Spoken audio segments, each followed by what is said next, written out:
I was once Maria Dolores in the Scottish Highlands, within the imposing stone walls of a medieval castle forgotten by time, a young witch worked silently in her makeshift laboratory. The place was lit only by candlelight and the dim light that filtered through the narrow windows, giving it a mysterious air.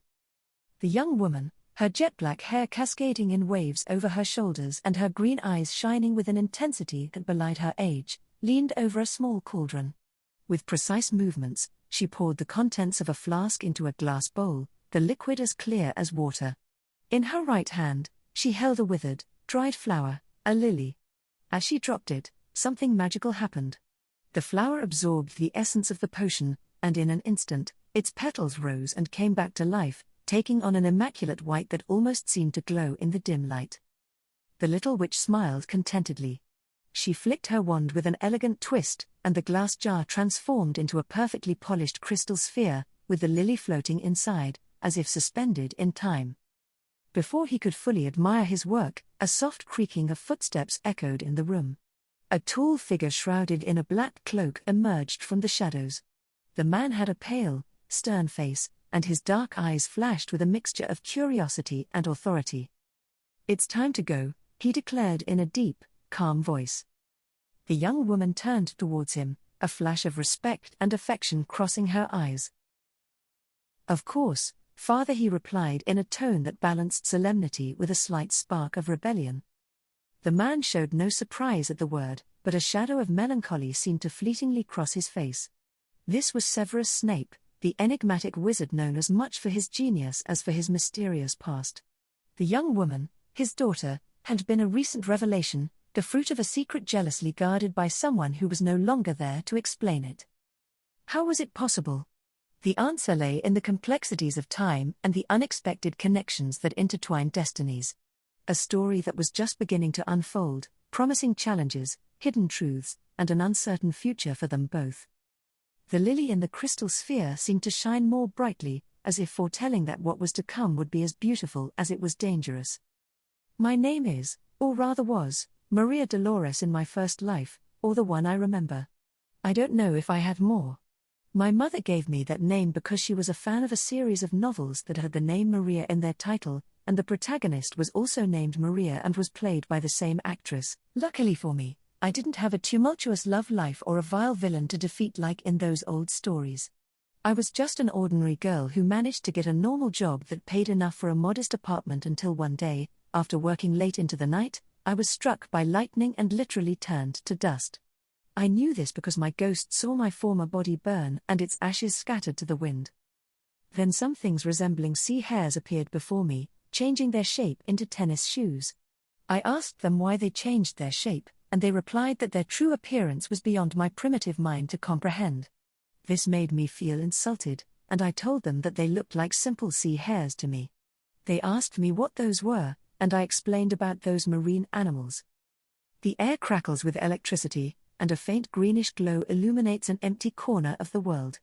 Your spirit, Maria Dolores, floats in a confused state, watching the ashes of your former body dissolve into the wind. You feel something strange, a mixture of indignation and curiosity as those sea hares now wear a pair of sneakers, shiny and clean as if they'd just come out of a box.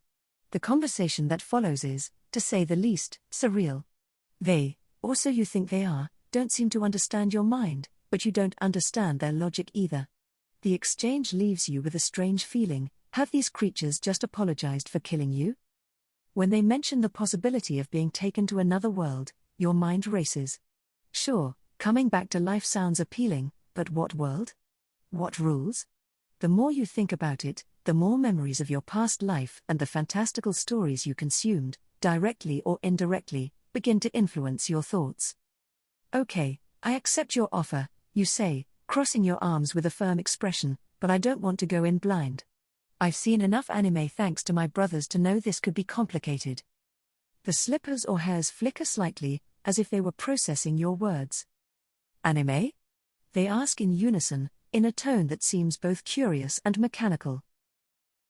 Stories from other worlds, epic battles, magical powers. And problems, lots of problems. For example, if I go to that other world, will I have powers? Will there be a demon king? Will I fall into the cliché of being the savior of a kingdom in distress? Or the classic damsel in distress who needs rescuing every day? Because I'm telling you right now, I'm not going to fight without a plan or be under the command of some guy in shiny armor who knows nothing about strategy and wants me to be part of his harem or steal my successes. A pause. The air seems to fill with a curious buzzing sound. Your mind is peculiar. Interesting. We'll listen to your terms. You smile, feeling a little victorious. First, I want a power that works for both offense and defense, and I don't want to have to learn it from scratch. Second, I need a clear map of that world and access to basic information. Third, if there's a leveling system, I want to skip the first few levels, I'm not going to be a noob. And fourth, you stare intently at the hair sneakers. I want some initial help. If this is like a video game, I don't intend to start empty-handed. The creatures flicker again, and a sound like laughter echoes in your mind. We accept your terms. Maria Dolores. Get ready for a unique trip. In an instant, a blinding light envelops you. Your next life is about to begin, and, with your precautions and that strange touch of nonchalance, you feel ready to face whatever comes. Or at least, try. The creatures tell Maria Dolores that there are only two worlds to choose from, one is Harry Potter and the other is Game of Thrones, and that would alter her plans because it wasn't an isekai, as she calls it. Maria Dolores stares at the creatures, now in their floating sneaker form. The information she's been given leaves her momentarily paralyzed. Harry Potter or Game of Thrones? How is anyone supposed to choose between those two? Both have their own horrors and challenges. He puts a hand to his chin, reflecting aloud. Okay, if I choose Harry Potter and I'm a muggle, I'm screwed. A wizard could kill me before I even get to say what? And magical laws seem more focused on covering everything up than protecting non-magical people. Maybe I could go somewhere remote and hope no Voldemort or Death Eaters decide to exterminate normal humans. Although, maybe I could use something like cowboy diplomacy, shoot first, talk later. A muggle gun would be useful, but I'd need intensive training to avoid shooting myself in the foot. She paces back and forth as the creatures watch her, emitting a faint, pulsating glow. And then there's Game of Thrones. A world without electricity, without the internet, without toilet paper. She grimaces, as if she's just smelled something unpleasant. Being a woman in that world sounds like hell. If I end up in a brothel or worse. A shiver runs through her, and she shakes her head sharply. No, thank you. Although, if I learn to fight, maybe I could survive, but who's to say I won't end up north of the wall among wildlings and White Walkers? Or those slave cities sound awful. Finally, he looks at the creatures and asks them the crucial question. So, what would happen if I chose one or the other? The creatures flicker and respond with that strange tone that sounds like a multiple echo. In the world of Harry Potter, you would be Severus Snape's unknown daughter. You would be a witch, a magic user, with all the complexities that entails. Maria Dolores raises an eyebrow, intrigued. Snape's daughter? Well, that sounds interesting. Is he grumpy as usual? The creatures still do not respond directly. In Game of Thrones, you would be born in one of the slave cities, you would probably die before reaching adolescence, and you would be treated like cattle. That statement makes Maria Dolores stop dead in her tracks. Okay, no need to think about it much longer. Harry Potter, definitely. I can't believe I'm saying this, but I'd rather be the daughter of a potions professor with attitude problems than live somewhere where my future probably involves chains or worse.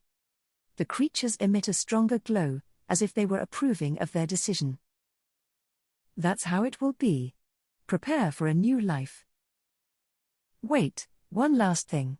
Will I be able to choose my house at Hogwarts, or will I end up wherever that strange hat says? The creatures don't respond directly, but a faint vibration in the air seems to promise more surprises. Before she can question them further, an enveloping light fills the space, and Maria Dolores feels her spirit being transported. When she opens her eyes again, she finds herself in a different place, her mind filled with possibilities. A life as a witch, daughter of Severus Snape.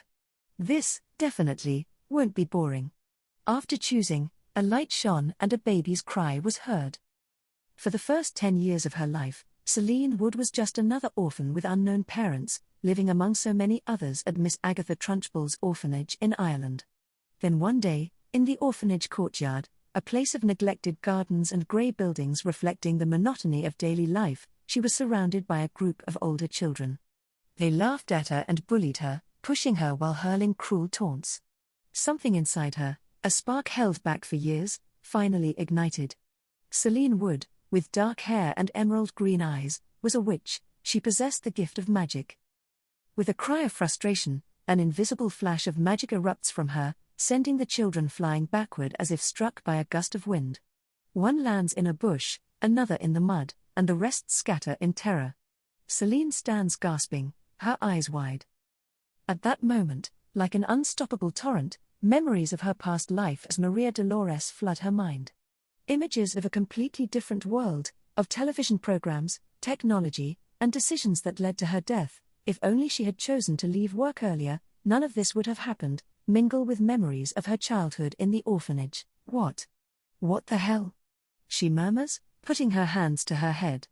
Her voice is a mixture of confusion and anger. To feel cheated is an understatement. But if she'd gone through it like a baby with the mind of an adult, the frustration. No, better not think about it. But before she can fully process what's happening, an object appears before her, floating in the air as if by magic. It's a book, and not just any book. Celine recognizes it immediately, the Half-Blood Prince's Advanced Potions book, with its worn edges and a title that seems to whisper secrets. This can't be real. She whispers, but her hands reach for it automatically. Opening it, she finds something unexpected, a letter. The paper is yellowed, as if it had been written decades ago, and the handwriting is elegant, written in green ink. My dear Celine. If you're reading this, it means something has gone terribly wrong. I'm Lily Evans, your mother. I'm sorry I wasn't there for you, but I always wanted to protect you, even if it meant keeping you a secret. You are my daughter, and Severus Snape's too. Although circumstances separated us, I hope you find the answers you need in this book. Please take care of yourself and remember that you are much stronger than you think. With love. Mom. Celine feels like the world around her is about to shake. Her mother. Lily Evans? That would mean? Am I Harry Potter's half-sister? She says aloud, more as an incredulous question than a statement.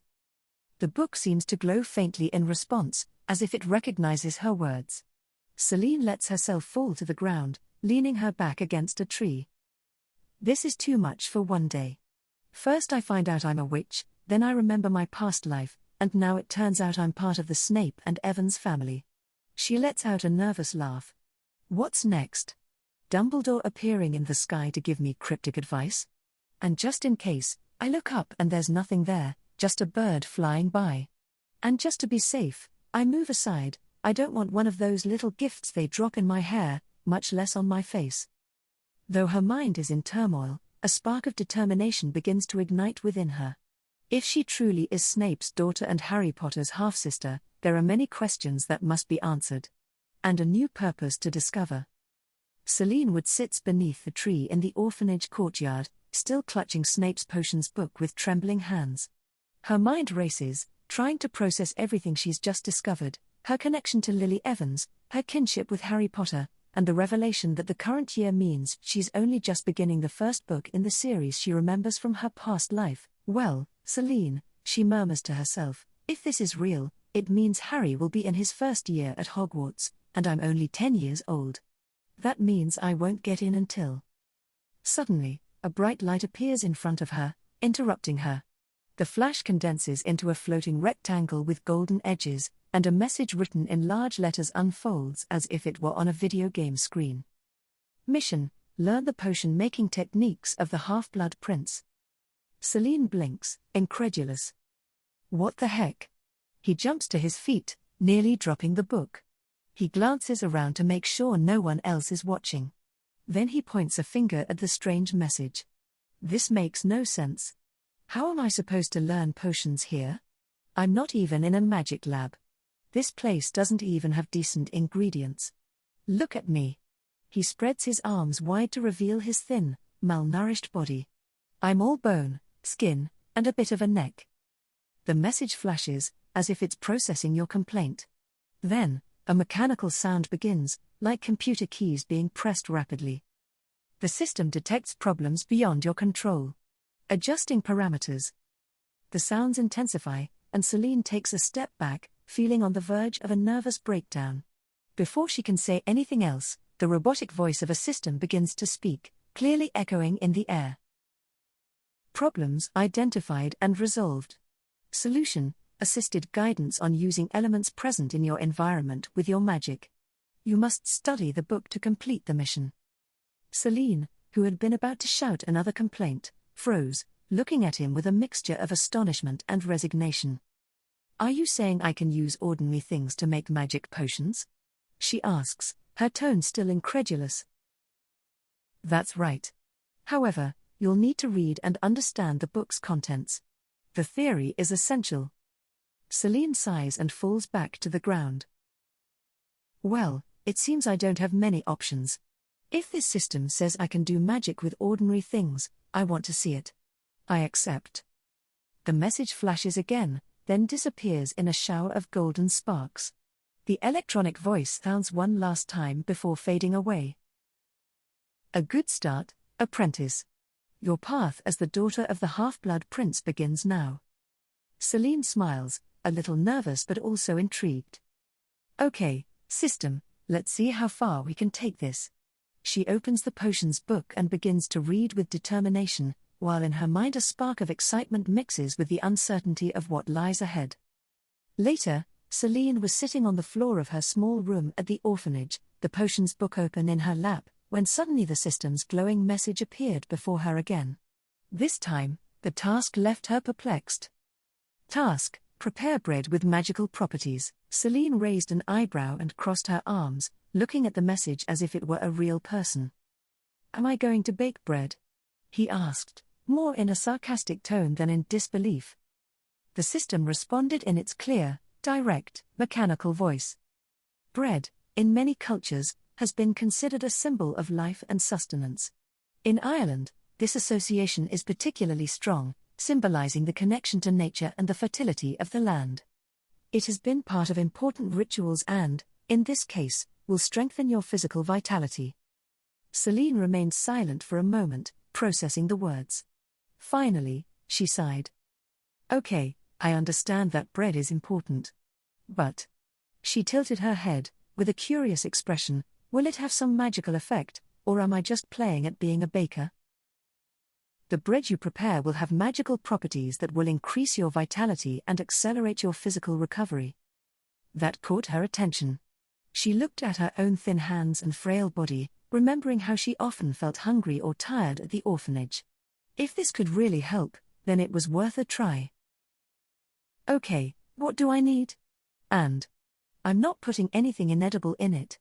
I remember that time on Halloween when I found a barmbrack with a ring inside and I almost swallowed it. I don't want to repeat that. Barmbrack, says the system with a questioning tone that somehow manages to do it. It's a type of bread for that date and by tradition they put coins or rings in it. The system paused briefly before responding. In this case, you won't include inedible items. However, you will need basic ingredients from your surroundings.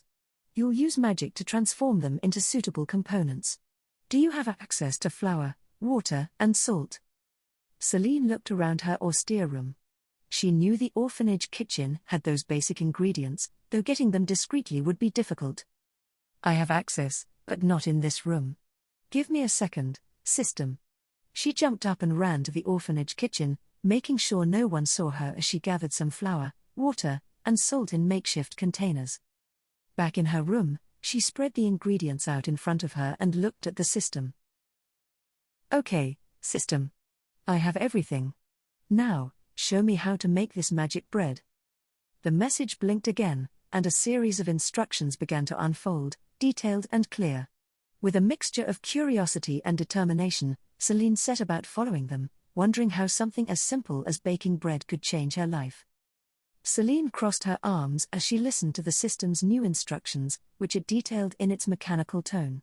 To enhance the magical properties of bread, you will need rye, associated with fertility and regeneration, oats for strength and stamina, and herbs such as sorrel, mistletoe, and holly.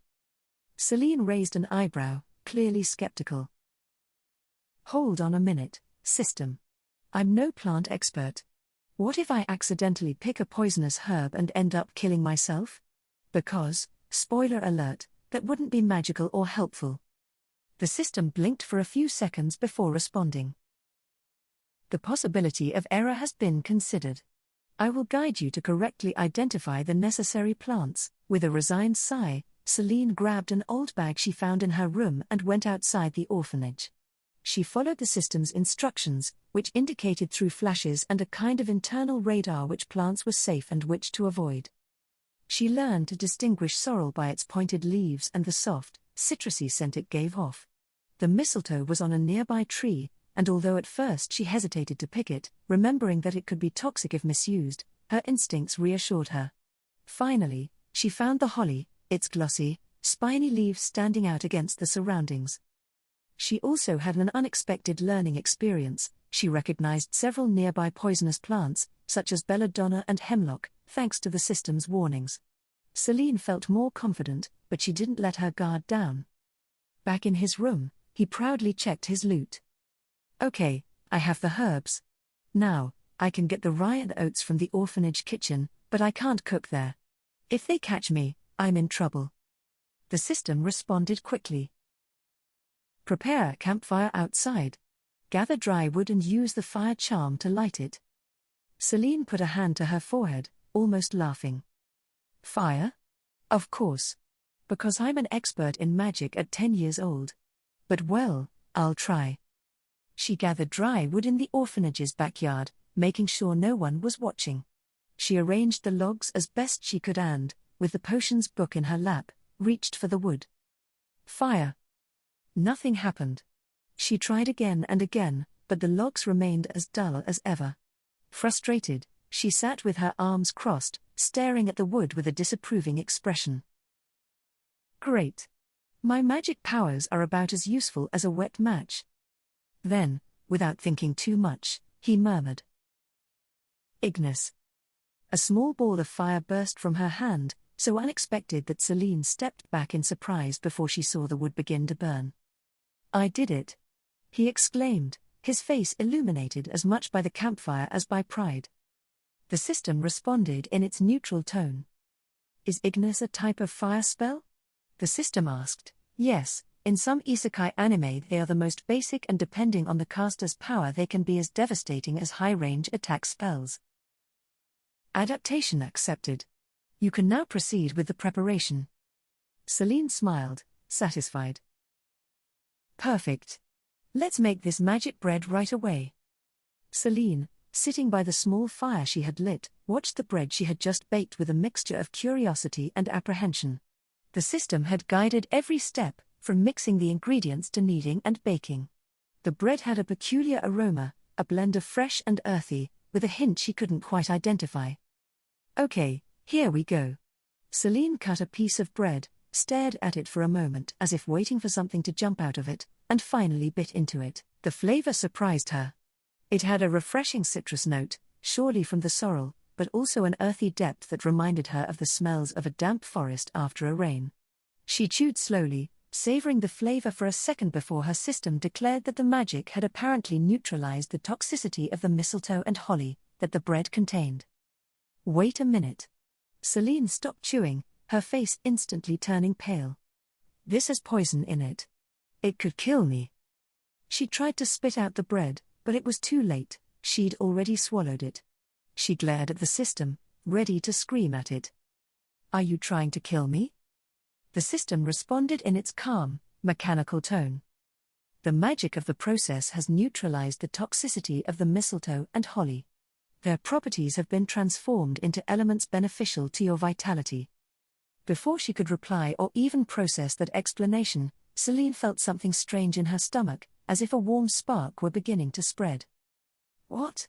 She murmured, placing a hand on her abdomen. The spark became a flame that didn't burn, but radiated a warm, enveloping energy.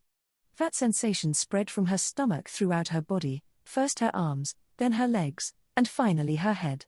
Her skin lit up with a soft golden glow, and before she knew it, she began to float a few inches above the ground. "I'm flying," he exclaimed, with a mixture of panic and amazement. The energy continued to flow, filling her with a strength she had never felt before. It was as if every cell in her body was awakening from a slumber. When she finally descended and her feet touched the ground, Celine stood still, staring at her hands with wide eyes. He said nothing for a few moments, simply breathing deeply, trying to process what he had just experienced. Finally, he turned his gaze back to the system, now with a more cautious air. "Okay, system. That was impressive, but I'm not going to trust you 100% just yet. If you're going to keep asking me to use poisonous things, at least make sure you explain it better next time." The system responded, unchanged. Noted.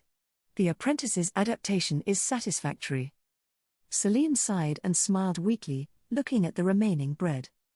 "Well, at least now I know you're not killing me. For now.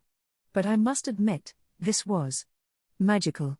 Her smile widened slightly as she gathered her things, feeling she had taken an important step on her path as a witch. Celine, still thrilled by the sensation of having floated, looked at her hands as she experimented with small movements of energy that she still seemed to feel in her fingers.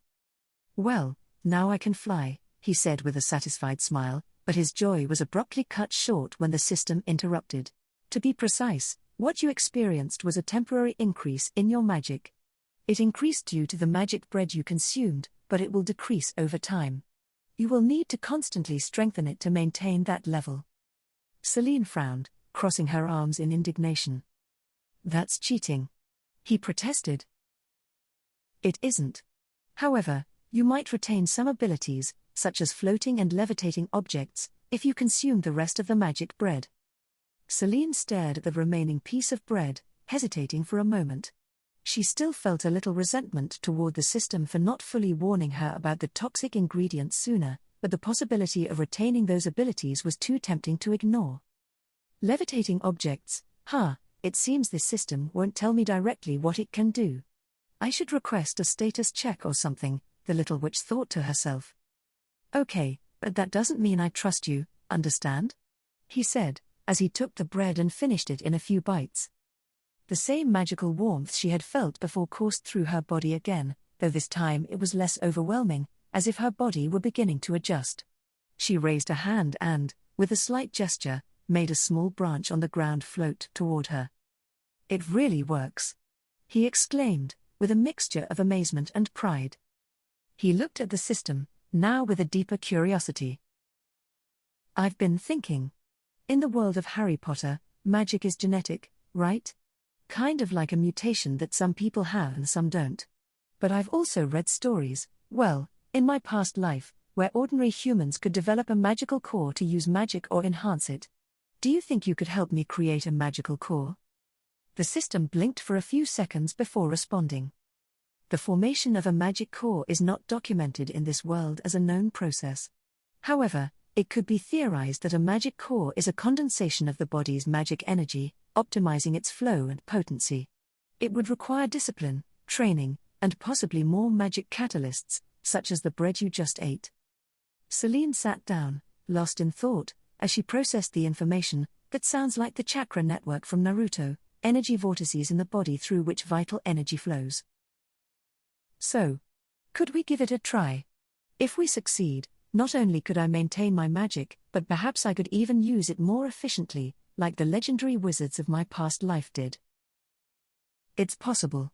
However, it will involve a long process of practice, magical meditation, and physical and mental strengthening.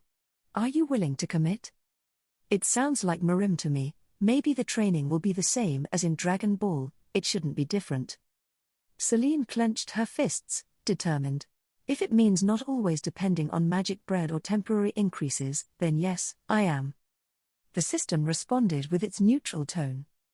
"The magic bread has a boosting effect the first time you consume it. After that, the improvement is minimal, and the more you consume it, the less you'll gain," the system explains. "Very well. Let's begin with the first step, learning to feel and control your magic flow. We'll start tomorrow. Celine nodded, excited but also anxious. She knew she had a long road ahead, but the idea of forming a magical core and becoming a truly powerful mage filled her with hope and motivation. Celine was lost in thought as she walked through the dark, cold corridors of the orphanage. Her recent experience with magic had given her a glimmer of hope and something she had lacked until now, purpose. But she couldn't ignore the unsettling feeling she had whenever she passed other children. The other orphans' glares did not go unnoticed. Ever since she had sent the bullies packing, the others avoided her as if she were a ticking time bomb. Celine sighed in resignation. Better this way. Fewer problems for me, she muttered to herself as she went upstairs to her room. Upon arriving, she closed the door carefully and lay down on the bed. It had been a long day, but her mind wouldn't let her rest. She thought about Voldemort, the Dementors, and the enigma that was Albus Dumbledore. Is he a wise magician who makes mistakes like everyone else, because in the end he's just a man and not a god, or a manipulator who moves the pieces at will? The true Dark Lord? He whispered, lost in his own internal debates. Before he could fully immerse himself in his thoughts, the system interrupted in its monotone tone. New suggested training, astral projection practice. Celine raised an eyebrow, clearly intrigued. Astral projection? What's that? The system explained. It's the ability to separate your soul from your body, allowing your consciousness to travel freely. It's similar to a ghost, but you remain alive.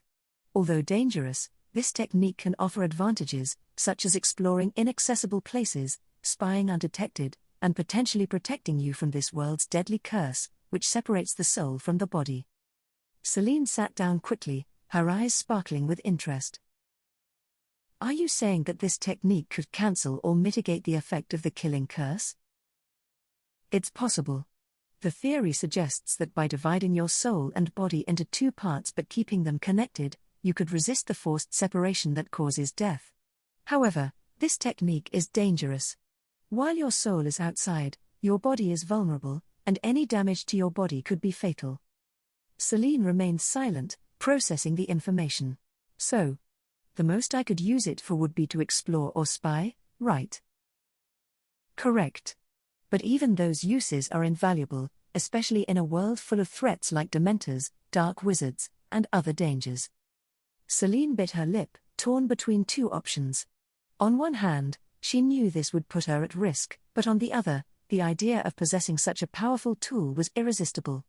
Finally, she nodded. Okay, system. Show me how to get started. The system responded. Very well. First, you will need to enter a deep state of relaxation. Close your eyes, breathe slowly, and feel your magic flowing within you. Celine did as she was asked, lying down on the bed and closing her eyes. As she breathed deeply, a feeling of calm enveloped her. Now, visualize a cord of energy connecting your body to your soul.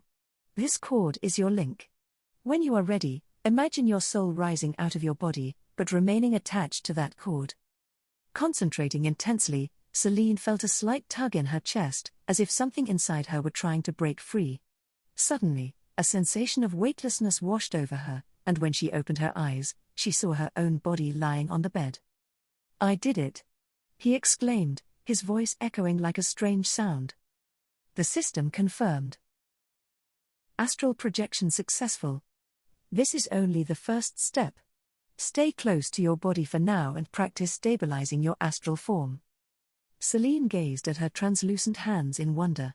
The experience was surreal, but a spark of excitement flickered in her eyes. This was only the beginning. Celine, floating in her astral form, explored the ruins of the orphanage with a mixture of curiosity and disgust. The peeling walls and creaking floors concealed secrets that probably no one wanted to see the light of day. She moved stealthily, making sure not to stray too far from her physical body, as the system had warned her. She soon came to a door more ornate than the others, with a gleaming brass knob that clashed with the rest of the place. She passed through it easily, and what she saw astonished her, a luxurious room, with Persian rugs, mahogany furniture, and a lit fireplace. So this is where the donations end, he muttered ironically. As she hovered near the manager's desk, she noticed several papers scattered about. Her curiosity turned to horror as she read them. "What?" she said, her voice trembling, as she examined the pages. They were detailed records, with orphans' names, ages, and destinations. Or rather, buyers. Some children who, according to the official version, had been adopted or had run away, had actually been sold. Celine felt a wave of anger surge through her astral form. She continued floating, approaching the attendant, who sat in a leather armchair, smoking a cigar and writing something in a small notebook. She concentrated on listening to his thoughts, a trick the system had told her she might be able to perform in this state. With some effort, she managed to catch fragments of his thoughts. "Next week's auction will be interesting. Now that Celine looks more presentable, we can get a good price. Nobody wants skin and bones, but that girl has recovered quite well." Celine felt a knot in her stomach. "Do they want to auction me off?"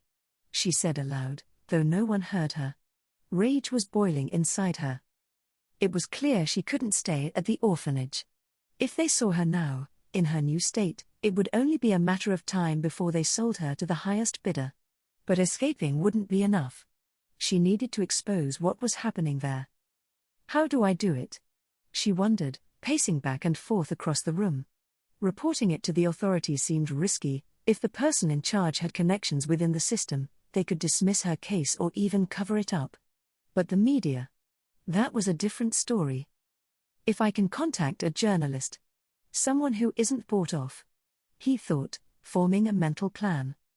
The system interrupted his thoughts. "It's a viable option. However, you must consider the risks. Your identity could be revealed, and you could attract unwanted attention, even from the magical world." Celine clenched her astral fists. "I can't stand idly by. If I do nothing, more children will be sold. I have to do something, even if it's dangerous." The system remained silent for a moment, as if calculating. "Very well. First, you need to return to your physical body to plan your next move. You've made great progress in this session, but don't forget that your body still needs rest." Celine nodded, though she was still filled with mixed emotions. "You're right. But I'm not going to let this stand. No one else will be sold while I can do something about it." With that resolve, Celine returned to her body, feeling the astral connection close. When she opened her eyes, she was back in her room, more determined than ever to act. Celine, in her room, pondered what to do and, frustrated, slammed her hand against the wall. And suddenly she had a viable plan, or so she thought. She left her room, went upstairs, opened a window, and said, "Ignis." The fireball flew towards a pile of trash some distance from the orphanage. At first, she thought it had gone out before reaching her, but the flames reappeared, devouring everything that could burn. She waited until it was large enough to illuminate its surroundings, which caught the attention of some passers-by. "I suppose they'll call the fire department and reporters will come. I just have to wait," she thought, and she waited and waited until she finally heard sirens and used her ability to float to climb out the window. Celine watched the chaos from afar, hidden in the shadows of a nearby alley. Flames from the nearby fire illuminated the scene, and firefighters worked tirelessly to bring them under control. Everything was unfolding exactly as she had planned. In the morning, he had taken advantage of the chaos to approach a group of reporters covering the fire. Shouting with feigned desperation, he managed to get the attention of one of them. "They're selling children at the orphanage. You have to do something," she cried, her tears well rehearsed. At first, the reporters seemed skeptical, but when she began providing specific details, names, dates, and account numbers, their curiosity was piqued. Fortunately, the system had compiled all the incriminating information Celine had found during her astral exploration. Then the caretaker appeared, visibly shaken by the fire and the commotion around him.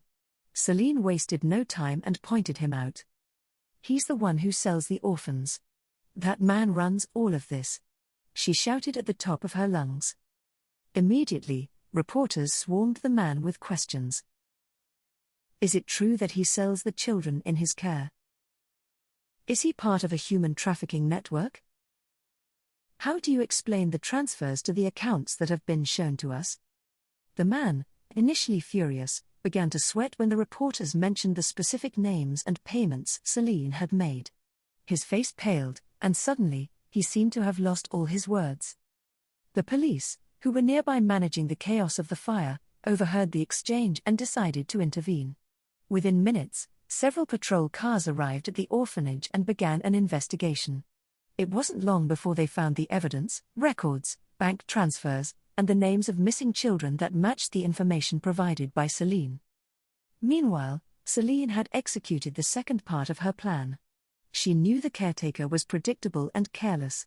She had found his key under the doormat in front of the entrance, a hiding place so obvious she almost laughed, and had entered his room.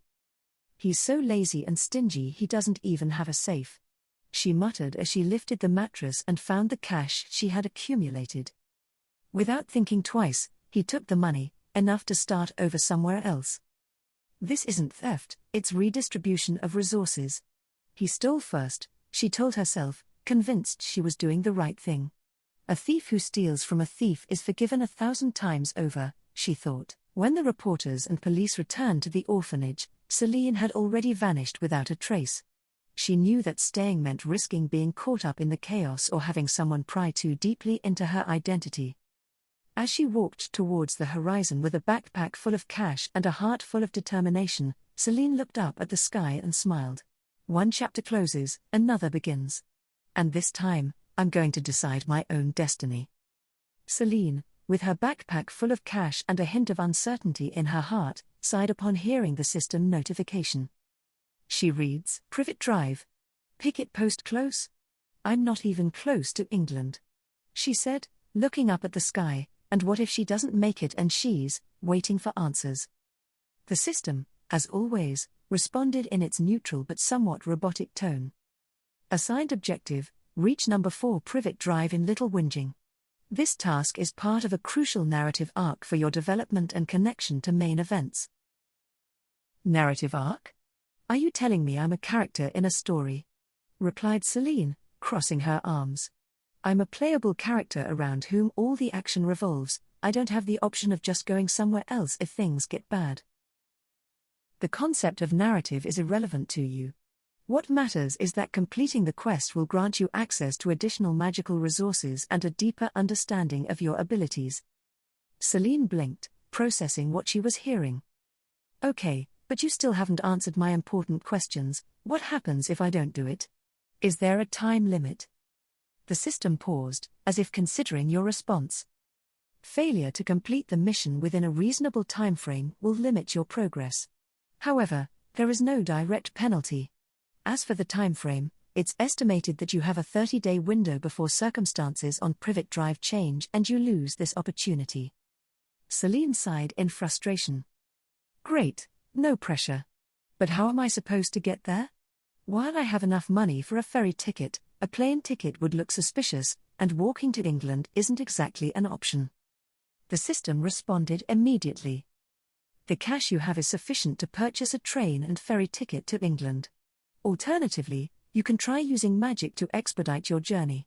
I recommend starting your trip as soon as possible to avoid any unforeseen problems. Of course, because I'll be able to teleport myself with magic perfectly without any training. What else could possibly go wrong? She muttered sarcastically. Oh no, wait, I don't know how to teleport. Will you teach me? She asked. The system seemed to ignore the comment and added.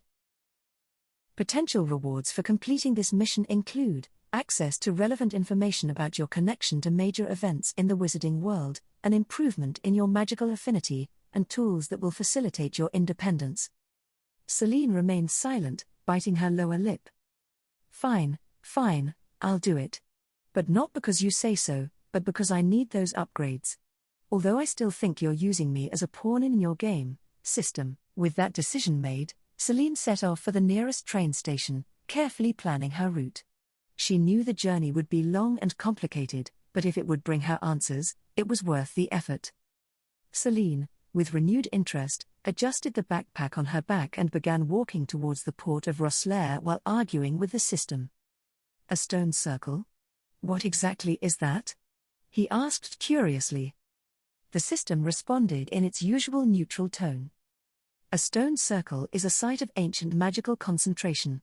In Ireland, there is one such structure in the southeast, in County Wexford. This circle is one of the largest in Ireland and is aligned with the winter solstice. It is a point where magical energies are particularly intense.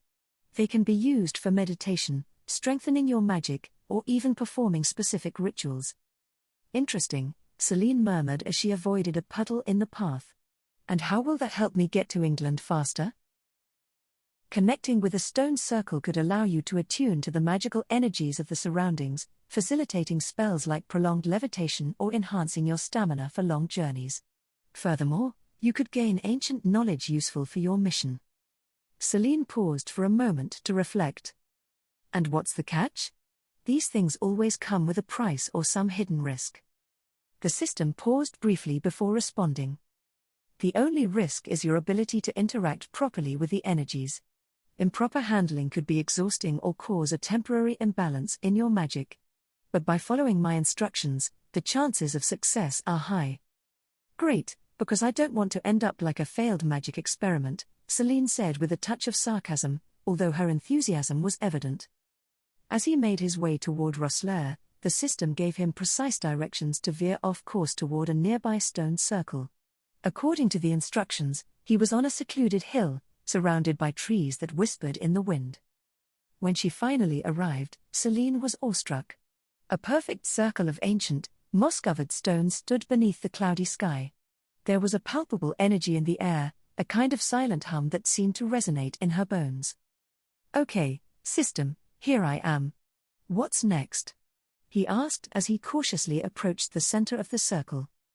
First, place your hands on the central stone. Then, recite this incantation, Lux et Natura, Vires Restituit. This will activate the flow of energy between the circle and your magic. Remain calm and focus on your intentions, strength, resilience, and clarity for the journey ahead. Celine swallowed, a little nervous but determined.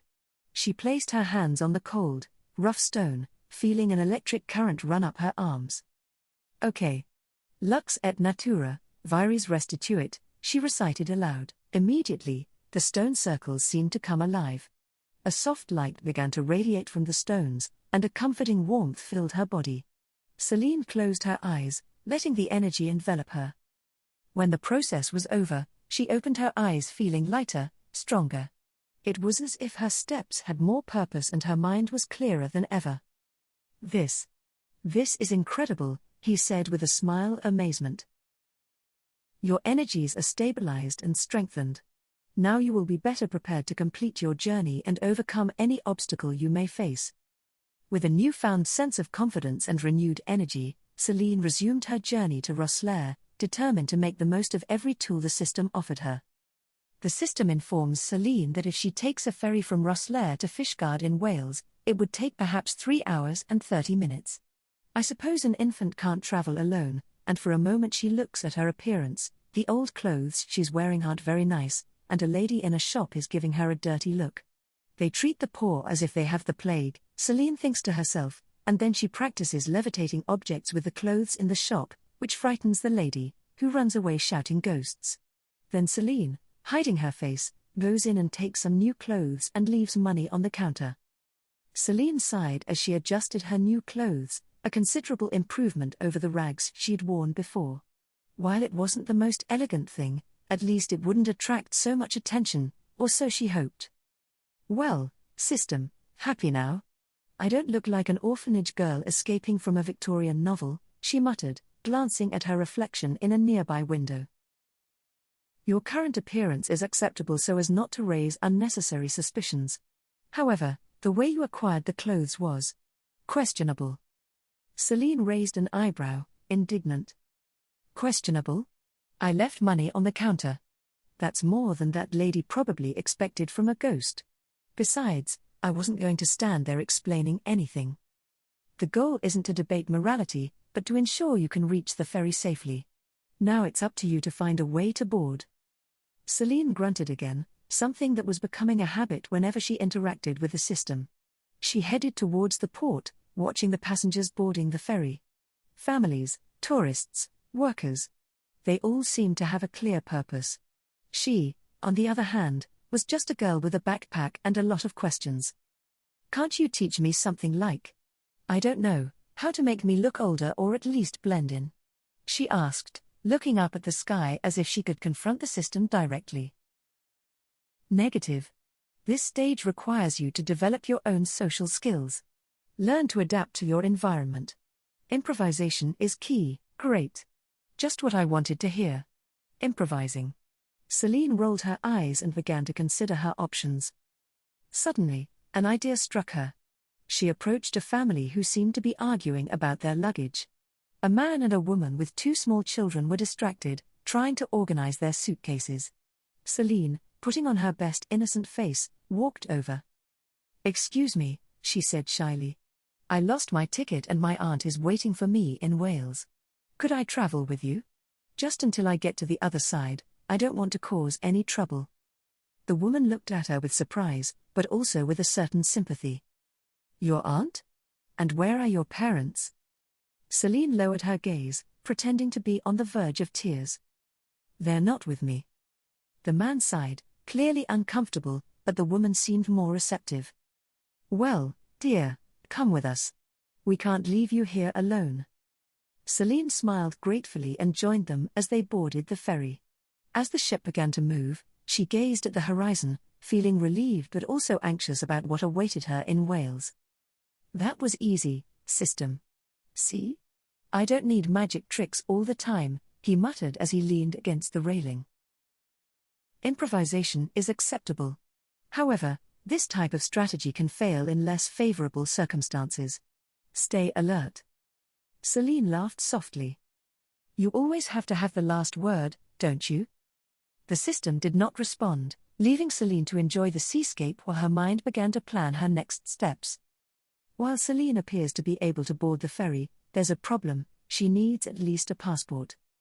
Celine watched as the sailor began to check the passenger's documents with a cold, calculating expression. She knew her impromptu plan to sneak in with the family could fall apart if she didn't manage to distract him. "Come on, brain, think fast," she muttered to herself, as she watched the man slowly approach her position. It was then that her eyes fell upon the sailor's cap. With a slight movement of her hand and a low whisper, she focused her magic on the object. The cap, as if it had a life of its own, shot off the man's head and flew into the water. "What the hell?" exclaimed the sailor, bewildered and clearly annoyed. As he ran toward the railing, trying to see what had happened to his cap, Celine wasted no time. She sought her next target, a ball being carried by a small child in his mother's arms. With a little more effort and a pang of guilt pressing against his chest, he made the ball fall to the ground and roll right in front of the distracted sailor. The man, turning sharply, tripped over the ball and fell backward with a thud. "Ow!" he cried, rubbing his head as the child began to cry over his lost ball. The ensuing chaos was enough to prompt the rest of the ferry staff to intervene. Passengers, frustrated by the delay, began to push for faster boarding. "Come on. We have a schedule to keep," shouted a man from the line. "We'll check your documents during the ride, okay? Just get on." A supervisor decided to calm the crowd. Celine breathed a sigh of relief as she walked alongside the family that had taken her in. As she boarded the ferry, she cast one last glance at the sailor, who was still grumbling as he stood up from the floor. "Sorry," she murmured softly, though she knew there was nothing she could do to fix it now. Once aboard, he went to the railing to watch the port shrinking smaller and smaller. "Well, system, I made it. It wasn't pretty, but it worked." An acceptable improvised strategy. However, your tendency to create chaos to move forward may have unintended consequences in the future. Celine rolled her eyes. Yes, Mr. Morality. What's next? Should I brace myself for another sermon? Prepare to use your time on board productively. You could practice strengthening your magical connection or gather information from passengers about your destination. Celine nodded, considering the suggestion. Meanwhile, the ferry continued its journey towards Wales, and with every kilometre travelled, young Snape felt that her journey had only just begun. Celine moved stealthily through the ferry's corridors, careful not to draw attention as she inspected the shops inside. She had learned not to underestimate the need for food and shelter on a journey like this, so she carefully selected some snacks, a bottle of water, and a small blanket. The purchase was modest, just enough to go unnoticed and avoid raising suspicion. With her loot in hand, she looked for a way to get to the upper deck. She knew that staying in the common areas would increase the chances of being noticed by a member of staff, and that was the last thing she needed. Once outside, she faced the cold sea air. Waves crashed against the ferry's hull, and seagulls circled the vessel in search of scraps of food. Taking advantage of a moment when no one was around, Celine used her levitation. Carefully, and with some effort, she gently rose to the roof of the ferry. Once there, she settled into a corner, making sure the blanket covered her well and that her presence wasn't visible from below. "Well, system, this should keep me out of trouble, don't you think?" he asked, rubbing his hands together to warm them up as the wind whipped his face. Viable strategy. However, this exposed location could be dangerous in the event of a sudden change in weather or if someone on deck looks up. "Yes, I know. But I prefer the cold and the wind to being questioned by the ferry staff or some nosy adult," she replied, wrapping herself more tightly in her blanket and taking a sandwich out of her bag. Time passed slowly. Celine, as she nibbled on her food, gazed at the horizon. It was the first time she had seen the sea like this, so vast and full of possibilities. Although there was some uncertainty about her future, she also felt a spark of excitement. "You know what? It's not so bad. This cold and this view. I could even get used to something like this," she said softly, as if talking to herself rather than the system. Resilience is an admirable quality. Use this time to reflect and recharge your batteries. The journey has only just begun. Celine smiled faintly, letting the system's words sink in. As the ferry continued its journey to Wales, young Snape stood firm, ready for whatever came next. After a nearly 5-hour journey due to a weather delay, the ferry arrived at the small coastal town of Fishguard. Celine used her levitation to get off the ferry. Celine, now on solid ground, quickly looked around. The kind lady's children were pointing at her excitedly, but the woman was simply looking at her with a mixture of curiosity and surprise. Celine felt a slight chill. Although she had successfully avoided customs thanks to her levitation, she knew that unnecessary attention could complicate matters. She decided to calmly walk away, pretending not to have noticed the family. With maps and brochures in hand, he began walking around the small harbour. Descriptions of tourist sites like Pembroke Castle caught his eye, but he knew it wasn't the time for sightseeing. His priority was reaching England and continuing the mission. System, what's the mission status?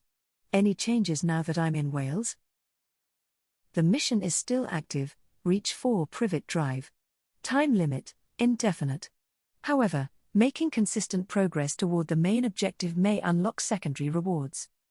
Celine frowned as she walked towards a less crowded area. Time limit, indefinite, so there's no limit anymore, Celine thought. Secondary rewards. What kind of rewards? Additional magical knowledge, improvements in spell control, or small magical objects useful for the journey. That caught his attention. Although he had already proven himself capable of handling complicated situations, any advantage was welcome, especially if he had to face challenges like Voldemort or, worse still, the potential chaos generated by the British magical authorities. Okay, so train or road? What do you recommend? The train offers discretion and relative speed, but also carries a greater risk of encountering people who might notice your peculiarities. The road, while slower, allows for greater freedom of movement and the possibility of changing course if necessary. Consider your resources and current energy level. Celine sighed. The idea of traveling on unfamiliar roads was exhausting, but the train also posed a risk. After all, her outfit was unusual, and her situation remained precarious. I guess I'll try the train. But first I need a ticket and to blend in. I hope you have some trick up your sleeve if I get caught, she said as she headed toward the train station, her mind working on a plan to board unnoticed. The system tells her it can teach her stealth. Celine raised an eyebrow as she walked towards a secluded corner near the train station. So, stealth? Like those ninjas who disappear into the shadows in the stories I watched as a child? Similar, but based on manipulating the perception of those around you, not on physically hiding. It's a basic magic technique. Celine crossed her arms, skeptical. Let me guess, there are a lot of rules, right? That's right. Stealth depends on your concentration and maintaining a silent, discreet movement. If you make a sudden noise, like a sneeze, stumble, or even speak, the effect is broken. Celine sighed. Perfect. It's like one of those useful skills in games that are actually useless unless you're a master. This sounds more like a scam system. Incorrect. Although limited, the technique is functional in scenarios where there is no direct attention directed at you. Let's practice it now. Repeat after me, abscondam onimau. Celine murmured the words with some doubt. She immediately felt a slight tingling sensation run through her body, as if an invisible veil were being drawn over her. The system continued to guide her. Walk toward the station entrance, slowly and silently. The effect depends as much on your magic as on your self-control. She took a deep breath, adjusting her pace. For a moment, it seemed to work. She walked past a family without them giving her a second glance. A security guard was checking tickets ahead, and Celine carefully veered off course, avoiding eye contact. This is working, she whispered excitedly, forgetting the rules. The guard looked up, turning in her direction. Celine, alarmed, ducked behind a pillar, remembering too late that even whispers could break the effect. Warning, stealth has been interrupted. Please try again. Celine snorted softly. This is going to be harder than I thought, he muttered as he tried again, focusing on maintaining control as he slid toward the platform. This technique might be useless in a game, but here, it was better than nothing. Celine stops and asks the system what would happen if she used stealth in front of someone. Apparently you would disappear, although you would still be in the same place, only they wouldn't notice, the system replies. Then the young witch decides to make noise so the guard notices her, who, after hearing her kick a trash can, turns around. Miss, what are you doing? He says seriously, and Celine disappears before his eyes. The man is startled, looks around, and rubs his eyes. Then he puts his hand in his pants pocket and throws a bottle of liquor in the trash, swearing never to drink alcohol again. Celine watched everything from her place in the shadows, stifling a laugh. The system intervened with its monotonous tone. You activated stealth just in time, but remember, the guard can still hear you if you make noise or see the environment move if you interact with something. Celine smiled slightly, adjusting her posture so as not to make another mistake. This guy just threw away his liquor bottle. I guess it's not every day you see a little girl disappear. System, I have to admit that was funny. That wasn't the main goal, but the result is acceptable. Now, stay focused and use the confusion to your advantage to move toward the platform. With light, careful steps, Celine advanced, passing the guard who was still looking around, clearly confused and muttering something about hallucinations. The young Snape made sure not to bump into anything this time and reached the platform successfully. Once there, he deactivated the stealth by whispering, I solved the mystery. The tingling sensation disappeared, and Celine breathed a sigh of relief as she became visible again. She looked around, satisfied that no one seemed to have noticed her arrival. Well, system, I have to admit, this ability is better than I thought. Although it would be easier if I didn't have to walk like a cat on ice. With practice, you'll improve. Now, board the train to your destination in England. Celine adjusted her backpack and discreetly bought a ticket from the machine. You know, system? If I survive all this, maybe I'll end up teaching how to be an effective motivator. Proposal registered as a potential future occupation. Celine rolled her eyes as she waited for the train, preparing for the next stage of her journey. Lily's daughter decides to sit in the last carriage of the train, which was completely empty, and asks the system about her travel plan. The system replies, Fishguard to Bracknell is approximately 50 kilometers, taking between 5 and 6 hours. In the city of Reading, You might need to change trains, and before that you would arrive in Carmarthen, a historic city in Wales. Celine took a seat in the last car, stretching comfortably in the empty space. She listened attentively as the system detailed her travel plan. Magical properties of the Towy River? That sounds interesting. What kind of potions could I make with that water? He asked, resting his chin on the palm of his hand, looking out the window.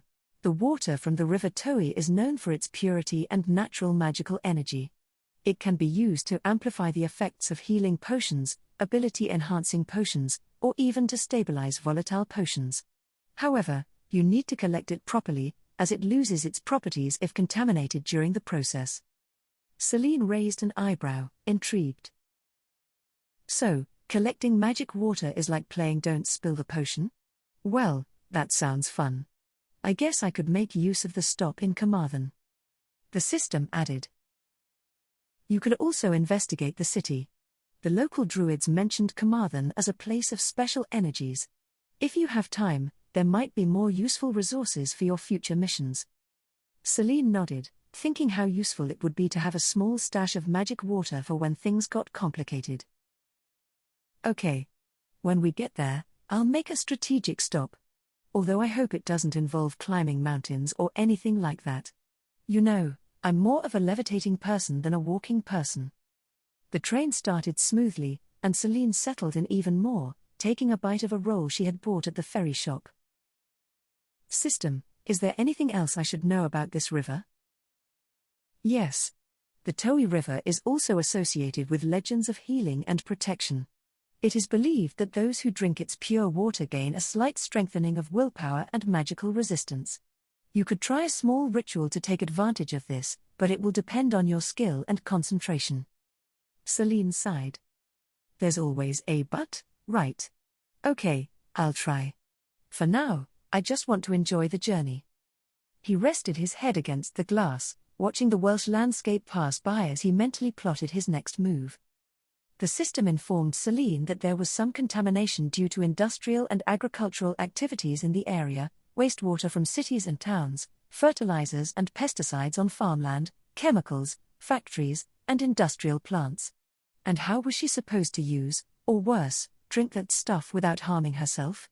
The system replied that she should vaporize the water with magical fire, collect the steam, and voila, clean water. Celine leaned back in her seat, thinking about the system's words.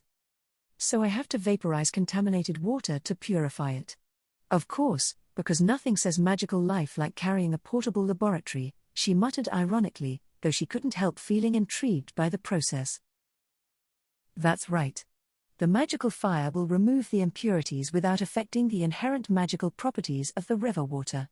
The clean steam will condense into pure water, suitable for magical use or consumption. It's an effective method if you perform it precisely. Okay, system. This will be like an impromptu alchemy class. Once the train arrived at Carmarthen station, Celine got off the carriage and began to explore the city. Her steps led her toward the River Towy, whose current flowed calmly, but with a faint glimmer that caught her attention. He stopped by the shore, watching the water. So this is the magic water I need? She asked as she filled a small bottle she had brought with her. Yes, but remember, first you need to steam it. Use the Ignis spell sparingly to prevent the water from boiling too quickly and losing the steam. You'll need a container to collect it. Celine looked around, finding an old, abandoned can that would serve as an improvised collector. This looks like something out of a survival movie, he said with a smile as he prepared for the procedure. He placed the jar on a flat stone and pointed with his index finger. Ignis. A small blue flame appeared at the tip of her index finger and began to heat the flask. Slowly, the water began to evaporate, and Celine used her magic to redirect the steam into the can. This requires more precision than I expected, he murmured as he concentrated on maintaining the balance between heat and harvesting. Finally, the process ended, and a little clear, clean, condensed water remained in the can. Well done. Now you have purified water from the River Towy. It's safe to drink and use in your potions. Celine took a sip from the can, feeling a slight tingling sensation run through her body. It definitely has something special about it. I hope this will be useful later on. Although I hope we don't have to do this too often. With her new acquisition, Celine put away the purified water and set off on her journey to England, thinking about how this little adventure was shaping her skills. Congratulations, the system said to Celine. You have acquired the following spells: water spheres. These spheres can serve as projectiles, shields, or even lenses to see through water. Water blades, sharp blades of water that can cut or pierce. Water healing, use water to cleanse wounds and accelerate healing, or relieve pain through contact with water. Water portals, open portals to other places through water. Celine listened to the list of spells the system presented with a mixture of excitement and suspicion. She was delighted with the new magical possibilities, but she knew enough about the system to expect some warning. And it didn't take long for it to arrive. Your current magic is limited.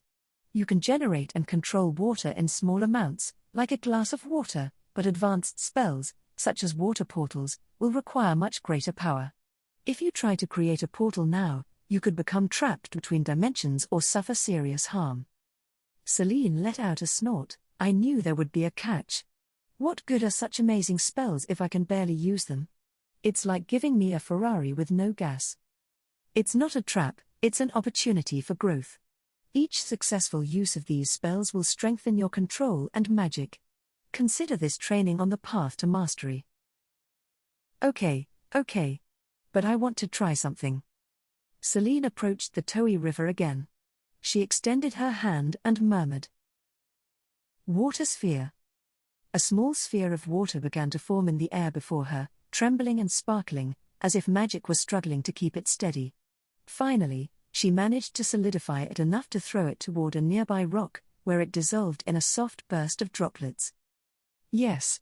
It wasn't so bad for a start, she said with a triumphant smile, although inside she felt the exhaustion of using her magic. Remember not to overdo it.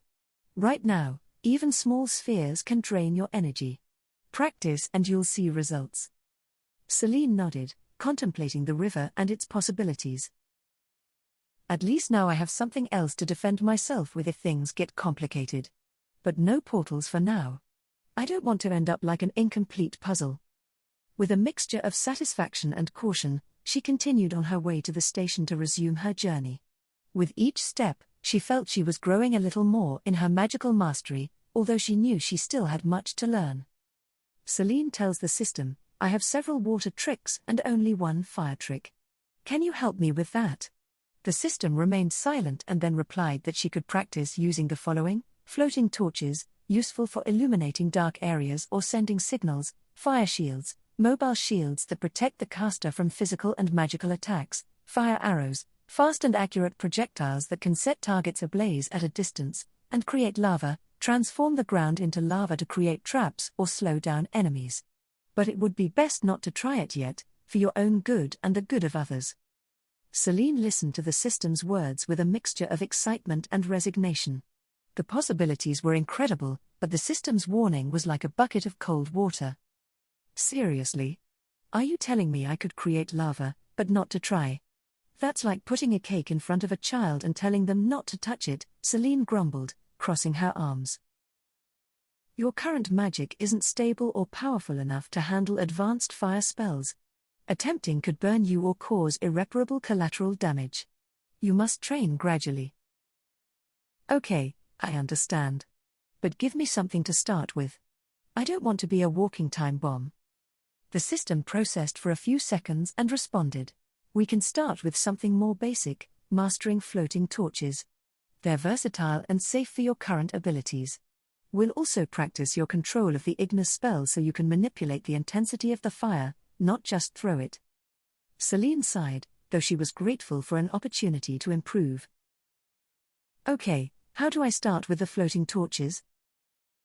You need a point of concentration. Find a dry branch or any object you can imagine as a torch. Focus on channeling your fire magic into that object, but in a controlled way, so that it floats and burns without being destroyed. Celine looked around and found a dry branch. She sat down near the river and held the branch in front of her. Okay, let's try it. Lux Ignis. At first, the branch began to spark timidly, but suddenly it burst into flames explosively, forcing her to throw it into the water. Oh. That wasn't floating or controlled. Patience is key, Celine. Try again, but this time breathe deeply and channel your energy little by little. Think of the fire as a flame you can shape, not as an explosion you need to unleash. Celine tried again, more calmly this time. The branch began to burn gently and, to her surprise, floated in the air for a few centimeters before falling. I did it. Well, almost. You're improving. With practice, you'll be able to keep the torch floating and move it as you wish. Control is the foundation of all fire spells. Celine smiled, motivated. I suppose a little patience won't kill me. But I want to get to those fire arrows soon. I like projectiles. Step by step, Celine. We'll get there. With that goal in mind, young Snape continued practicing, knowing that every spark brought her closer to mastering fire. Suddenly, the system tells her it's a priority to go to Carvearthen Castle and Carmarthen Land to check for anything useful. Celine is surprised by the system's sudden and uninformed response and asks why. The system tells her this: the Welsh name for Carmarthen, Carvearthen, translates as Merlin's fortress. It's said that Merlin was born and lived in this town, so you might find things belonging to him. Besides, Carmarthen Land is a place with a rich Celtic history.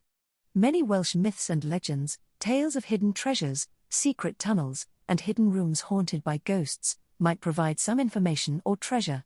Intrigued and a little skeptical, Celine gazed at the horizon where the River Towy continued its tranquil course. The system's words echoed in her mind. Merlin's fortress? Hidden treasures? Talking ghosts? This sounds like a chapter from a storybook, she said quietly, crossing her arms and looking at the map she had picked up at the train station. Carvearthen is a few kilometers downstream. Following the course of the Towy, you could walk there in a couple of hours. If you prefer, you could try using your levitation to shorten the journey. Celine sighed. And what if there's nothing there but old stones and some lost tourist?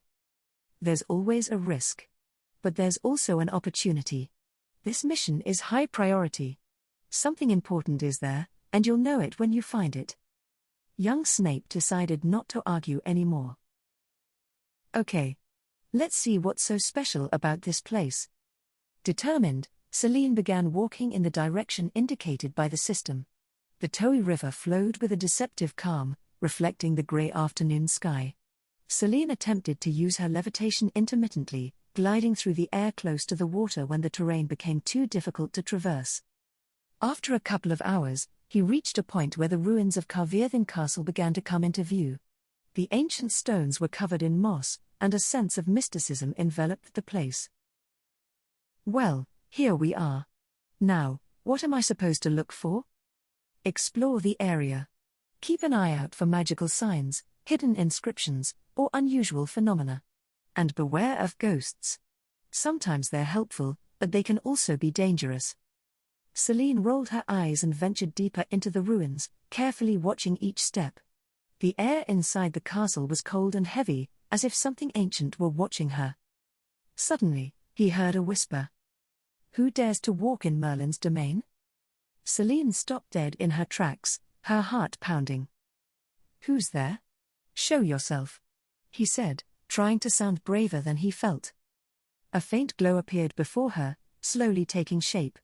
It was a spectral figure, an older man in long robes with a serious expression. I'm Celine. I'm just looking for something useful. Are you Merlin? The ghost looked at her with piercing eyes, as if it could see into her soul. Merlin. Perhaps I was known by that name once. But tell me, child, why do you search in this place? Secrets are kept here that are not for just anyone. Celine swallowed and decided to speak honestly. I'm on a mission, trying to survive in a world that seems to be against me. If there's anything here that can help me, I need it. The spectre smiled slightly and pointed to a wall covered in runes. Prove your worth. If you can decipher this, you might find what you're looking for. Celine approached the wall, studying the inscriptions carefully. Perfect. A magic riddle. This is going to be interesting. System, could you help me with this? Celine asks.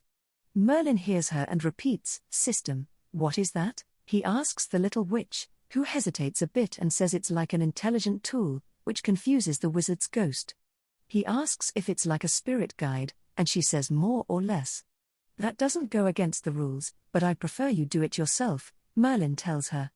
Then the system translates the Norse runes for her. Fehu represents wealth, possessions and livestock. Olgis means protection, refuge and the higher self. Onsus represents the gods, communication and wisdom. In cold stone lies hidden, translated it would be, a secret of ancient times. 3 runes, a deep enigma, will reveal extensive treasures. Fehu, Olgis, and Onsus unite, in a message that no one has deciphered. Only someone who sees beyond the runes will be able to unveil what lies hidden. I think I know what it is, Celine says, taking out a £1 coin and striking the wall in several places. She discovers a hollow section, which she hits with a stone she picks up from the ground, breaking that part of the wall. Inside, she finds an ancient book. Celine asks if it's a grimoire, but Merlin tells her it's his personal diary from his time at Hogwarts.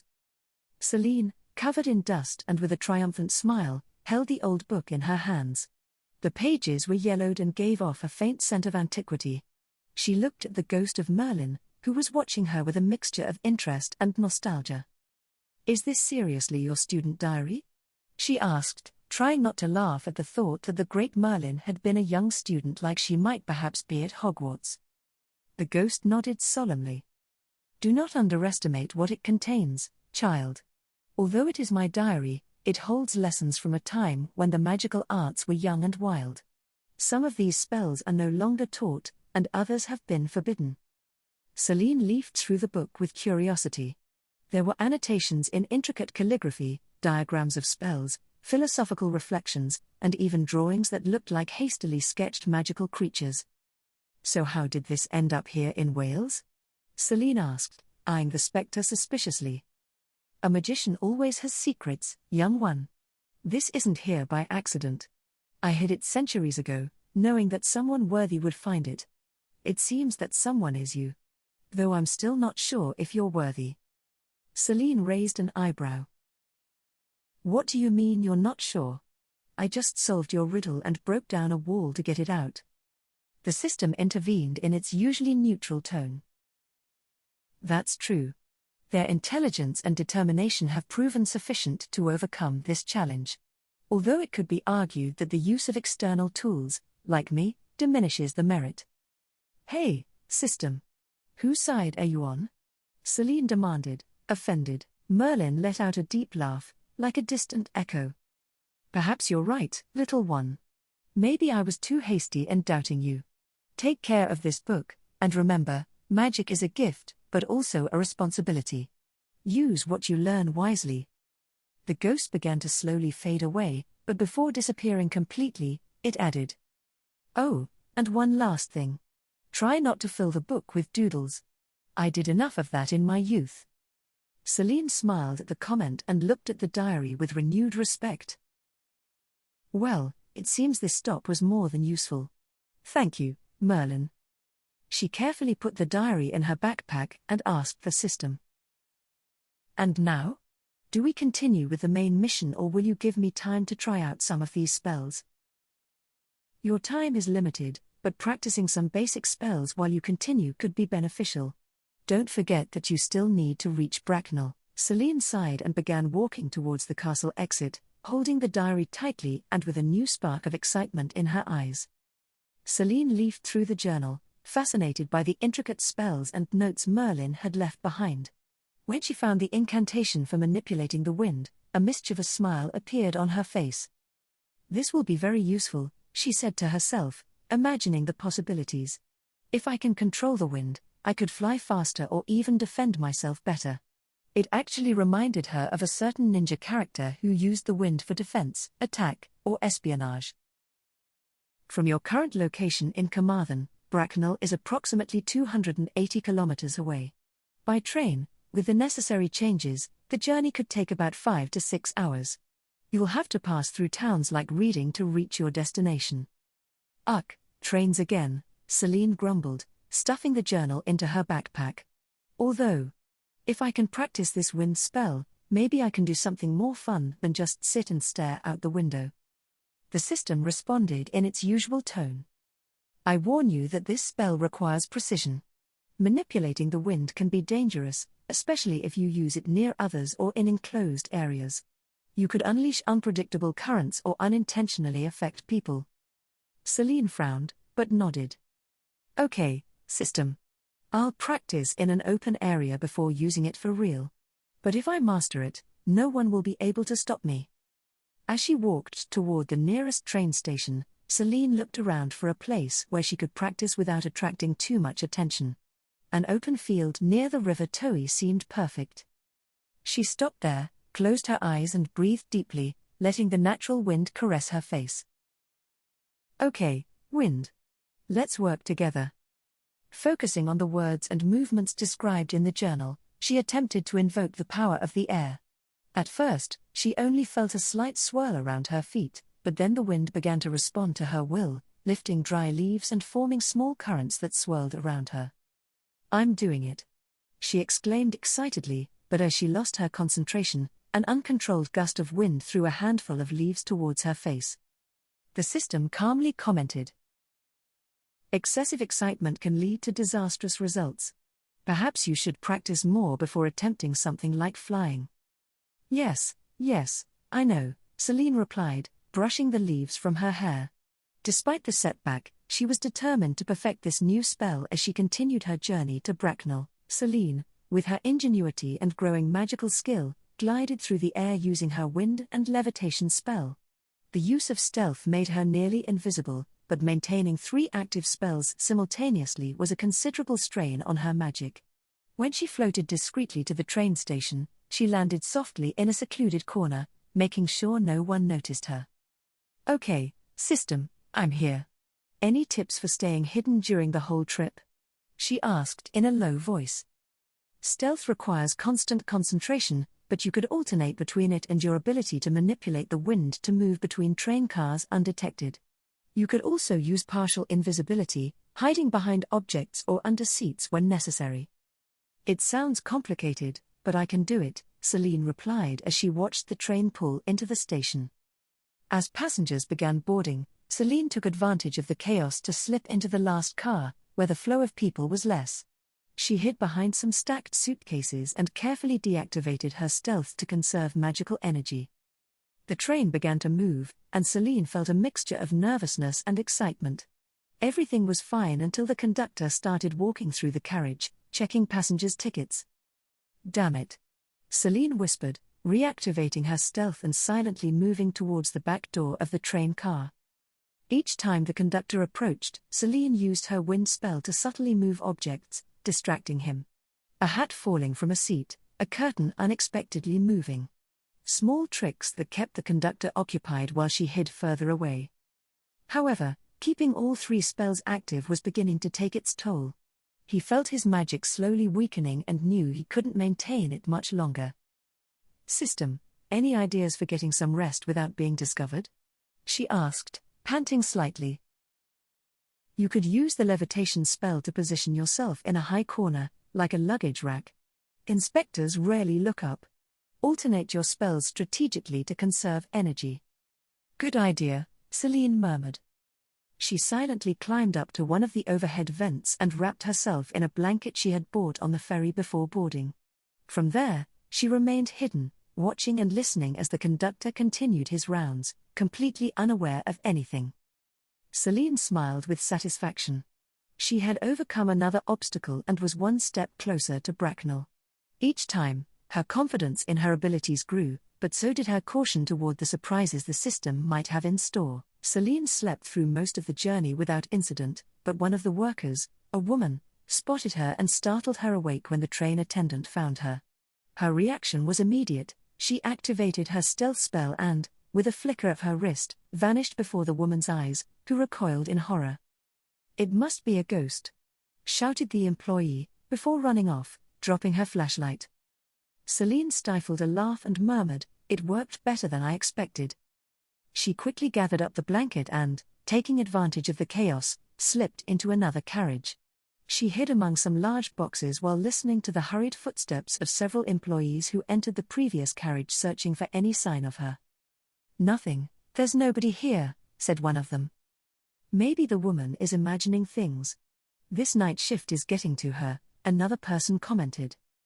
Once the group had moved away, Celine sighed in relief and remained hidden until the train arrived at the station.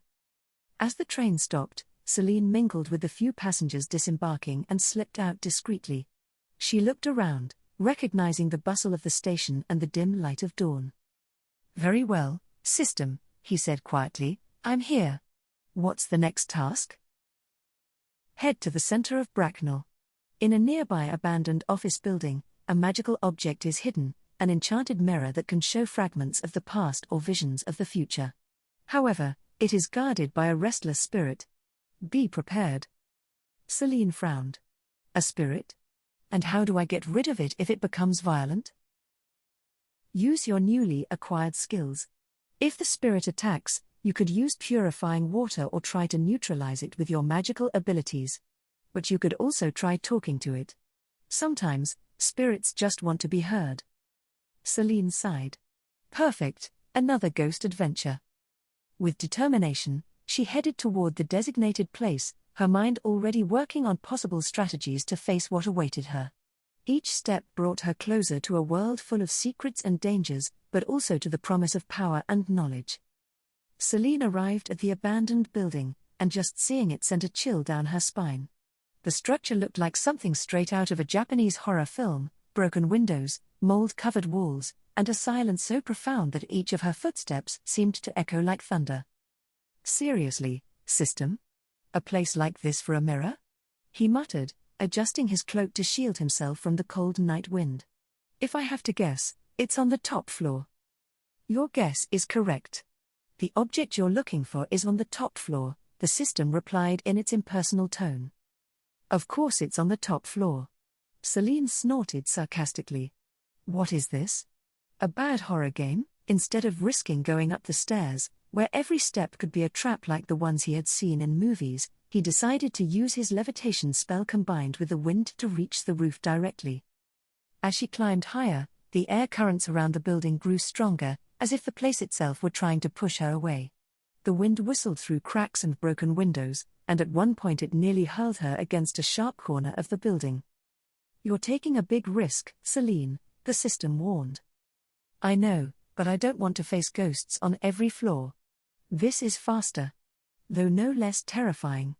I recently informed you that there's only one spirit," the system declares. "You did, but you've already shown that I can't completely trust you," the little witch replies. With effort, she clung to the window frames for balance. The wind spell helped, but it wasn't perfect. Each unexpected gust forced her to adjust her course. Finally, after what felt like hours, she reached the roof. He gently lowered himself onto the flat surface and staggered a little, panting. "Finally," he said, looking at the broken skylight that led to the top floor. "All right, system, I hope you didn't bring me here for nothing." "Go ahead, Celine. The object is closer than you think, but be prepared. The spirit guarding it won't be easy to deal with."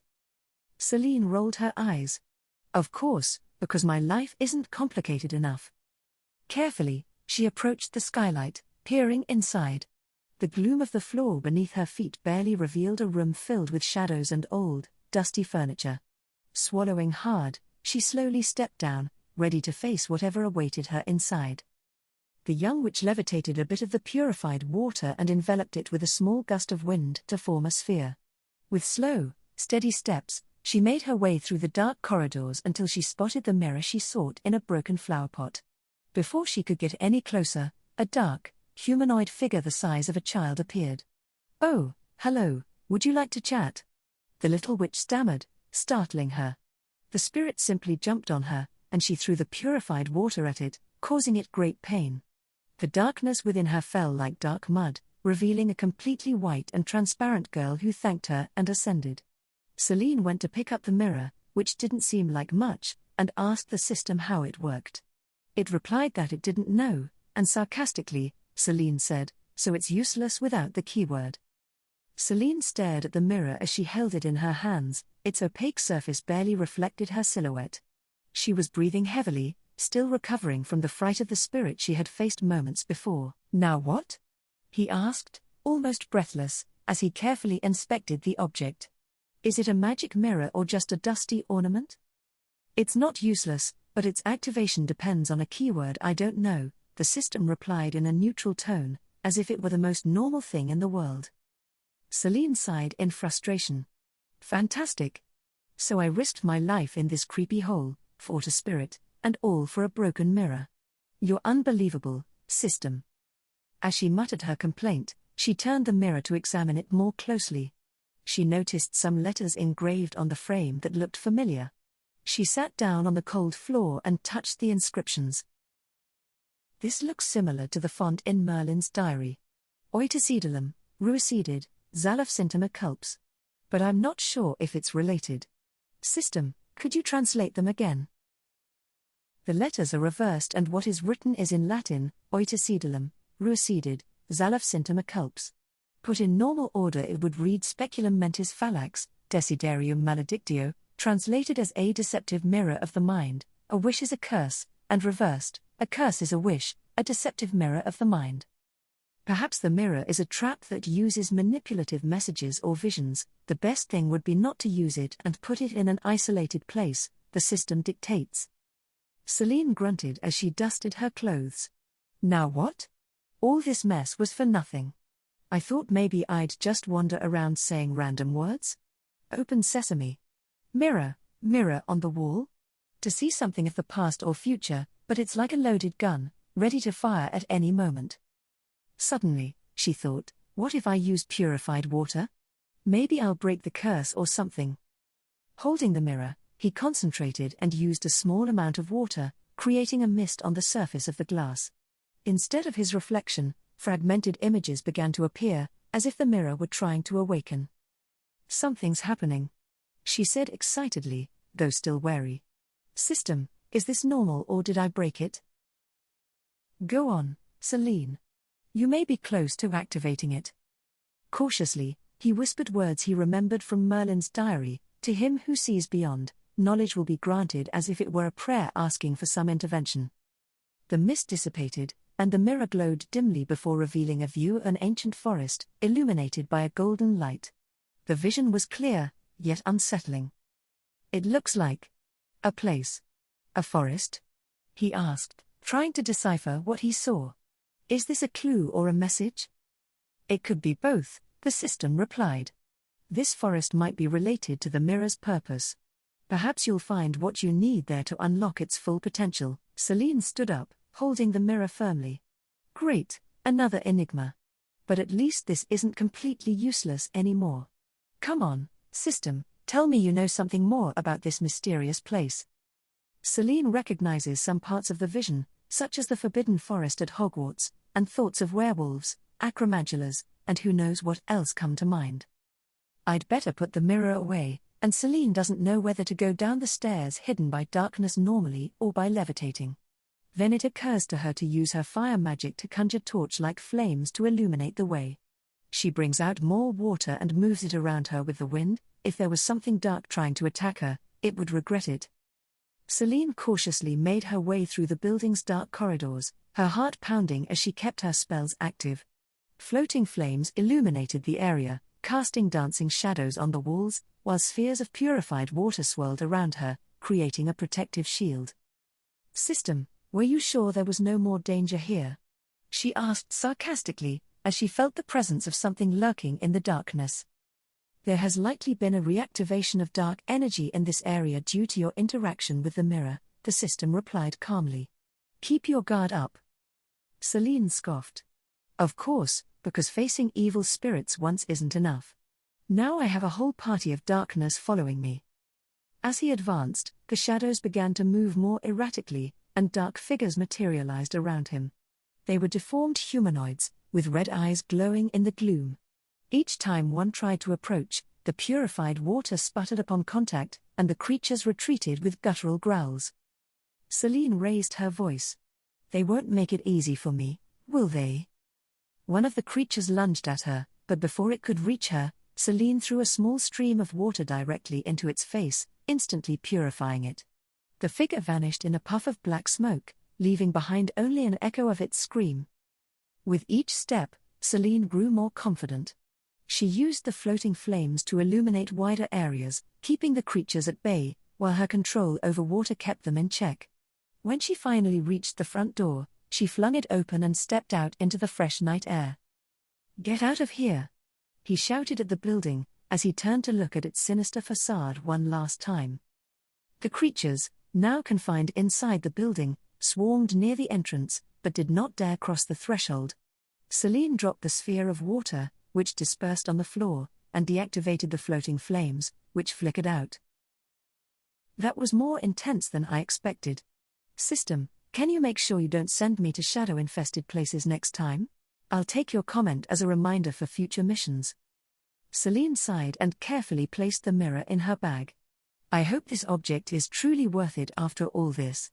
Then, without looking back, she walked away from the building, feeling that although she had overcome another obstacle, her journey was only just beginning. "Alert, there's a growing darkness within you," the system tells Celine. She asks, "Apparently, the mirror is cursed, and every time you use it, it will curse you. Perhaps the shadows we saw were its previous owners and victims. What do I do now?" Celine asks. "Drink some of the purified water or splash it on yourself, and that's it." Celine does so, and that's it, but she thinks, seeing how little water she has left, what if I empty this water into a pool? Would that purify the water? Under certain conditions, perhaps, the system replies. Celine lay back on a rock near the path, staring at the jar containing the little purified water she had left. She sighed deeply, somewhat frustrated, as she listened to the system analyze her proposal. "So, if I poured this water into a pool or a river, would all the water become purified?" he asked, turning the flask in his hands. "In theory, yes. If you manage to dilute the purified water in a larger quantity and circulate the magical energy of purification, the process would be amplified. However, you would need to control that energy for it to work correctly, but only over a contained quantity. In other words, in a pool or barrel it would work, but not in a river, since the water is constantly being replaced," the system replied analytically. Celine remembered the scene from the movie she'd seen, where the priest managed to sanctify an entire river and use that water to fight vampires. A small smile crossed her face. "I guess I have a knack for crazy solutions." "That's not a bad idea, but you'll need a suitable place and a bit more magical focus. Also, make sure you don't attract too much attention." Celine nodded and began walking toward a small natural pool she had spotted by the side of the path. Upon arriving, she poured a few drops of the purified water into the pool. She knelt at the edge, closed her eyes, and murmured an improvised incantation to channel the magical energy of the purification. The water began to glow faintly, and Celine felt a comforting warmth in her hands. Did it work? The purification is spreading. Congratulations, you have just created a purified pool. You can now use it as a source for future magical needs, the system confirmed. Celine stood up, pleased with her work. Not bad for something I took from a movie. I think even Merlin would be impressed. The little witch took out Merlin's journal to test a certain charm that would be useful in potions, as it made the inside of containers larger. It was similar to an expansion spell, but it only worked for liquids, not solids. As she refilled her flask with purified water, she felt an eerie calm. Perhaps, for the first time in a long time, she was one step ahead of the dangers she faced. There. With this, I can face whatever comes. Or whatever that damned mirror wants to drag me to. With one last glance at the pool, Celine resumed her journey, prepared for whatever fate had in store for her. "Well, system, what's next?" Celine asked Snape, adding, "How did you know about the mirror, and why didn't you report the other threats?" "That seems intriguing to me." The system remained silent. "Is your information updated by sea rabbits?" Lily's daughter questioned. The system replied that these beings, which it called sea rabbits, sent it information to update its database, but it isn't always accurate or fast, and it is expensive. "Expensive, what do you mean?" she asked, and the system explained that, as they say on Earth, nothing is free. The mere fact of obtaining accurate information from another reality requires some kind of exchange if certain channels are used. Celine stopped dead in her tracks, frowning as she listened to the system explain its information-gathering process. Those sea hares or tennis shoes? Really? She repeated, incredulous, while crossing her arms. The system tells you the truth. These beings aren't literally sea hares, but their appearance might remind you of them. They inhabit parallel realities and are collecting and transmitting information to pay off their debt to you, the system replied, as if it were the most logical thing in the world. Okay, system, I already knew that, I was just being sarcastic. And is that information always reliable? Because so far you've let me face a lot of things without warning me. Like you're playing a guessing game. Data reliability depends on the cost and the channel used. Sometimes, updates arrive late or incomplete due to barriers between realities. Furthermore, any exchange of information requires payment, whether in terms of energy, time, or even something more valuable. Celine felt a chill. Something more valuable? What does that mean? It's not always something tangible. It can be a memory, a fragment of magic, or even part of your future potential. In this case, it was necessary to commit a tiny fraction of your magical energy to obtain that information, the system explained in a neutral tone. Celine clutched her chest, alarmed. My energy? And when were you planning on telling me? I've done it now. The impact is negligible, but the threats I didn't warn you about were unpredictable. The information about those shadows wasn't available at the right time. Perfect. Celine said sarcastically. So basically I'm paying those sea rabbits with my magic to give me half-baked information. I feel like I'm paying for someone else's mistakes, but they could take years off my life. Celine thought. Tell me, system, would it be possible to get help from another source or in another way? The system remained silent for a few seconds before responding. If you deem my methods inadequate, you could suggest a change. Although that might also require a price. Something I'll end up paying myself, the young Snape thought. But perhaps I could propose a trade. Maybe I should think about it carefully. Celine rolled her eyes and sighed. Fine, forget it. I guess I have no choice but to trust you. For now. But if you forget to warn me about something important again, I'll find a way to disconnect you. And no, that's not a threat, it's a promise. Understood. Now, regarding your next task. The system began, attempting to steer the conversation away from the topic. Yes. Speak before I change my mind. What's next? Celine said, clenching her fists, still annoyed, but ready to continue her mission. Hey system, could you perhaps add some kind of exchange shop? Celine asks the system. I need more details, the system replies. Let's say I want to exchange Merlin's diary for something else, maybe magic scrolls or something like that, Celine declares. That's possible, the system responds to Lily's daughter. Celine stopped walking and put a hand to her chin, intrigued by the possibility of establishing an exchange system using objects of magical value. So, system, could we become I don't know, multidimensional marketplace? If I find weird stuff here, can I trade it for artifacts from other realities? In theory, it's possible, the system replied with a calculating tone. However, you would need continuous access to valuable resources, and each exchange would have its own cost. Furthermore, the stability of reality could be affected if you alter key objects, such as the Philosopher's Stone. Stability? Celine asked, frowning. What would happen if I took the Philosopher's Stone? After its part in history is fulfilled, since it will then be destroyed, wouldn't that affect the flow of time, so to speak?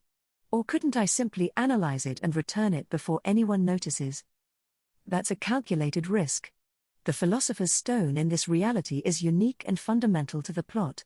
If you manage to access it, you could analyze its structure and replicate it on another plane without affecting this timeline, but trying to steal it after Voldemort's failure to obtain it would be dangerous, since Headmaster Albus would be involved.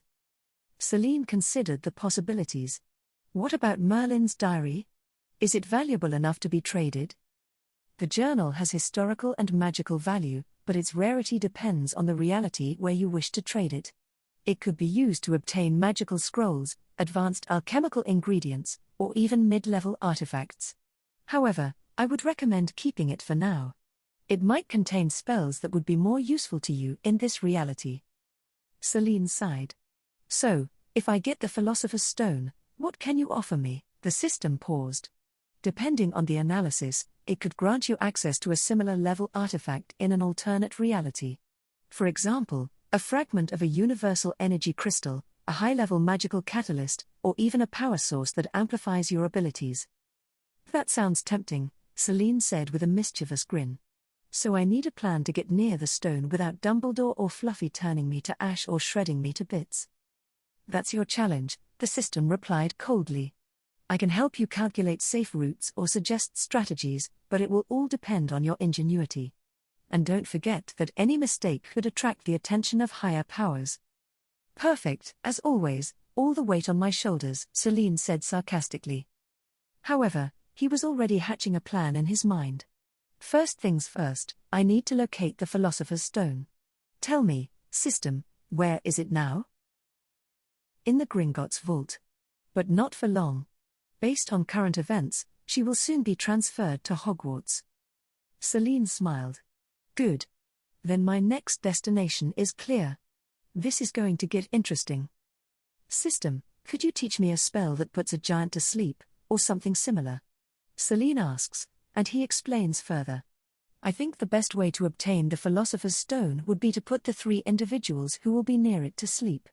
When I take it from the vault, it will be my entrance, something similar to when they stole that golden cup that had a piece of Voldemort's soul. My stealth makes me invisible, and with my mastery of the wind, I can float, preventing the thief from falling. In the end, I won't steal it, and I know what I can ask for. Celine recalls a certain story about a Philosopher's Stone that wears down each time it's used, but it can be restored by adding materials. That could be useful, she tells the system. Your idea is ambitious, but fraught with risks. First, let's talk about the sleeping spell. There is an enchantment known as Somnium Profundum, capable of inducing a deep sleep even in large creatures like giants. However, its effectiveness depends on your magical power and the resistance of the target. On a giant, you might need to reinforce the spell several times. Do you think you can handle it? Celine thinks, what if I asked for something else that would put several people to sleep at once? If I can float in the air, learning to cast a reinforced spell shouldn't be a problem. Just make sure you teach it to me quickly and correctly. I'll have to use it on several, like Fluffy if I can't manage it at the bank, or Hagrid if he's nearby, Harry may be last, or any other guard or creature. Although I think I can avoid Hagrid with my stealth. But fighting a dragon doesn't exactly make me see myself as the winner. System, understood. Now, regarding your plan for the Philosopher's Stone.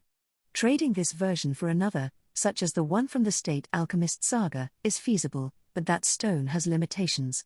While it is restorable, the required materials are not always easy to obtain.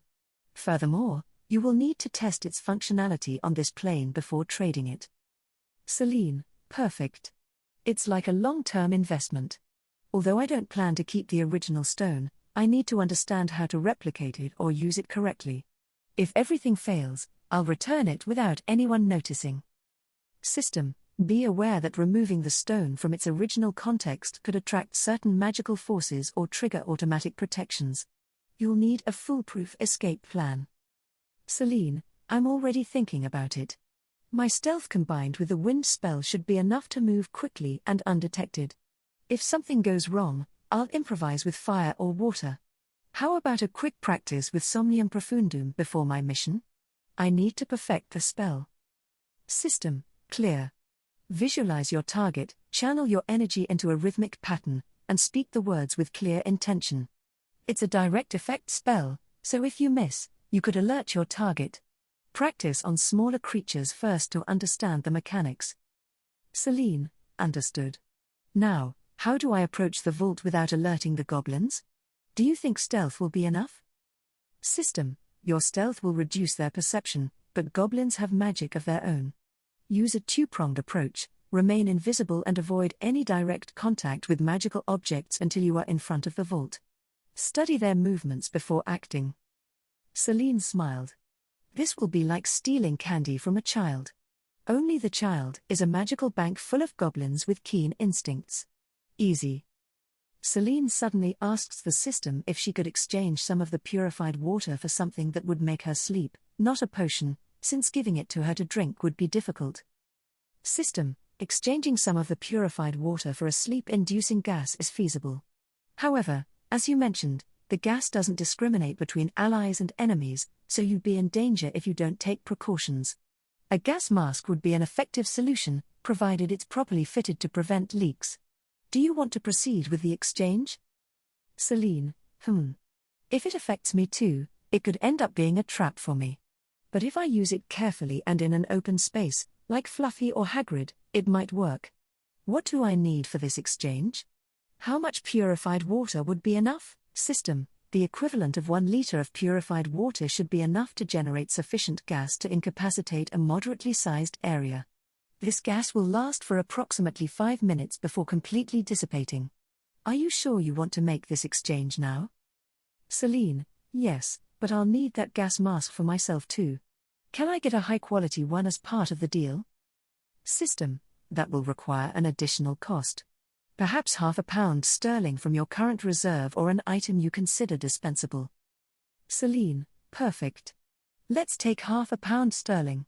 Purified water is too valuable to waste. Make the exchange. System, initiating the exchange. Please confirm your wish to receive a sleep-inducing gas for a moderate area. A high-quality gas mask fitted to your size. Celine, confirmed.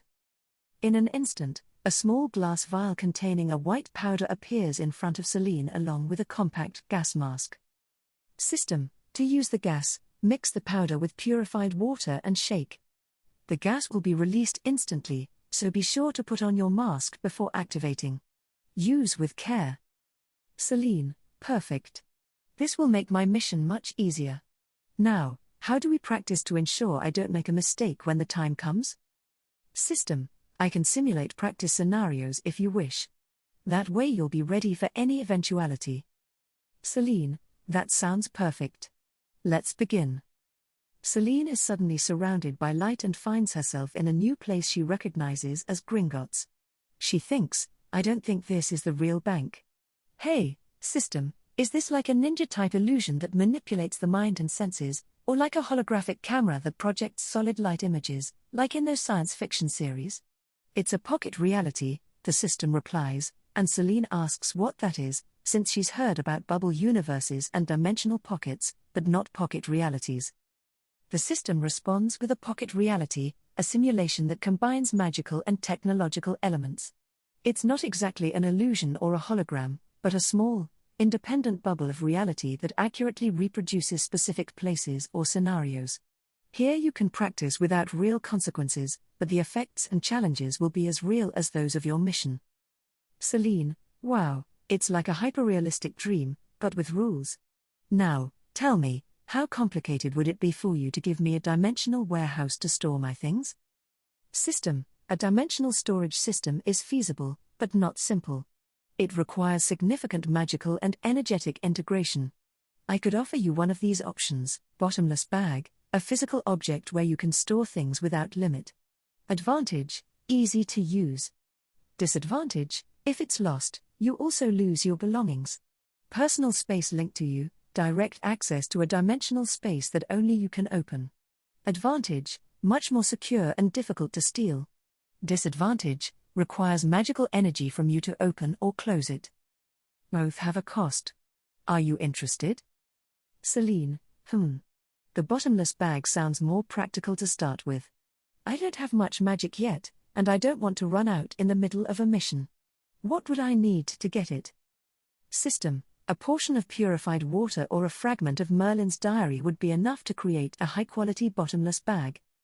Celine, interesting. What if I give you some water and a basic spell from the journal? I don't want to part with something too valuable. System, that's acceptable. 1 liter of purified water and the most basic spell from the journal will be deducted. Do you confirm the exchange? Celine, yes, confirmed. Do it. System, exchange in progress. A small leather bag with glowing runes appears in front of Celine. System, here's your bottomless bag. It's resistant to almost anything, but not indestructible. Use it wisely. Celine, perfect. Now I feel more prepared for anything. She puts the gas vial and gas mask back in the bag and smiles. Snape and Evan's daughter suddenly stopped smiling and looked thoughtful before asking the system something. Tell me, could I give you the mirror I got in the abandoned building so I can enter the mirror world?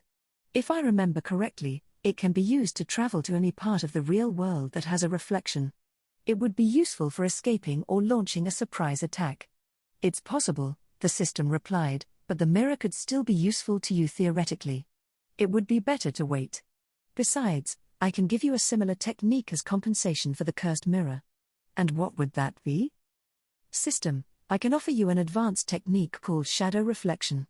It works similarly to the ability to travel through mirrors, but instead of physically entering, you use the reflection to project yourself to another location.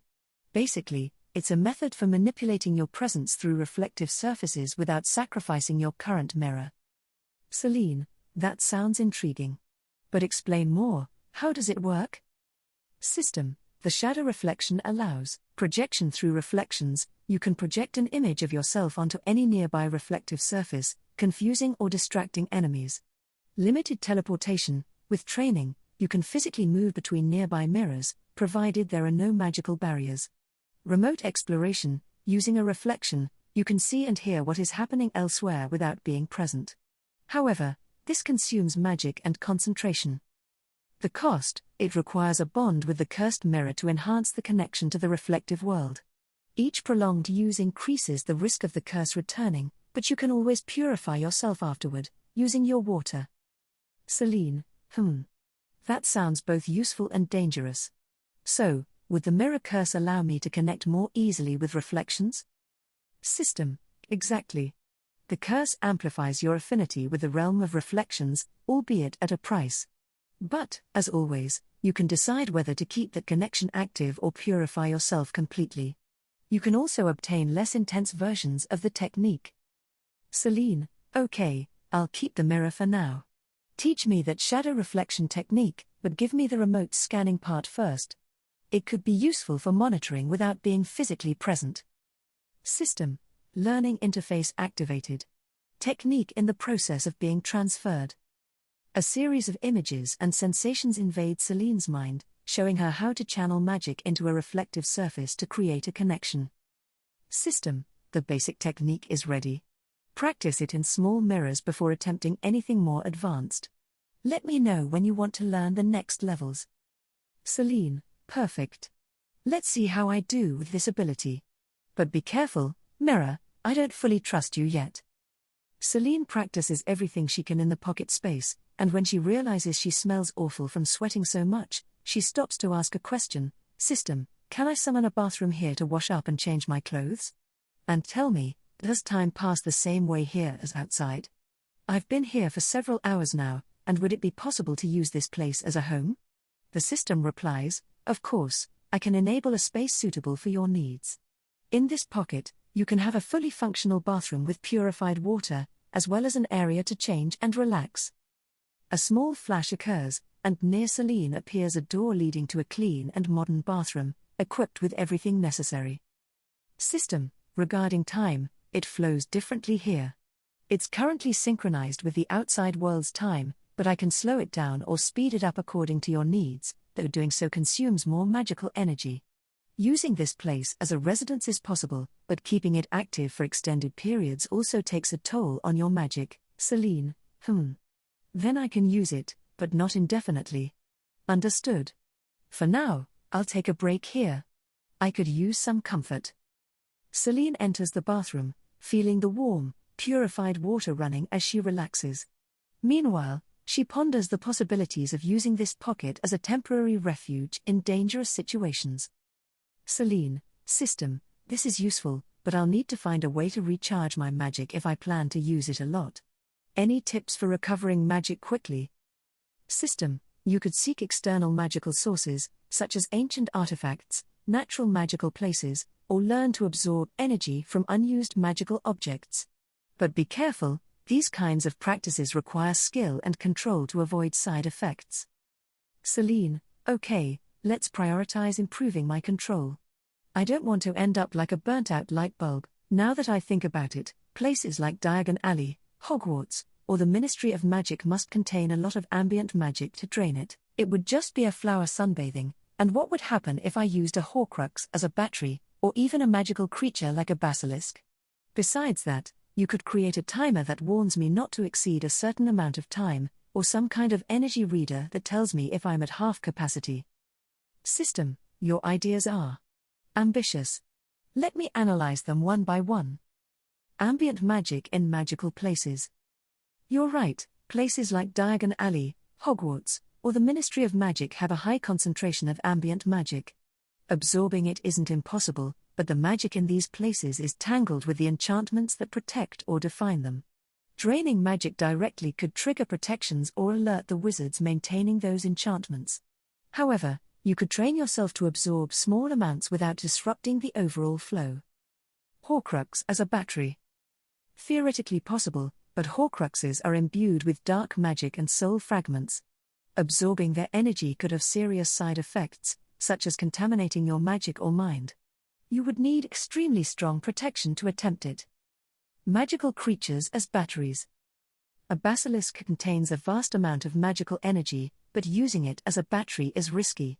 The magic of magical creatures is deeply connected to their biology. Attempting to drain energy from a basilisk could unleash unpredictable effects. Their bodies might rot, and the organic material would be highly polluting and toxic. Pocket timer. I can now set a timer to alert you when you reach a usage time limit. Is a 3-hour and 30-minute session the maximum for you? Magical energy reader.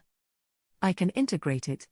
The energy reader will monitor your magical capacity and alert you when you're at critical levels.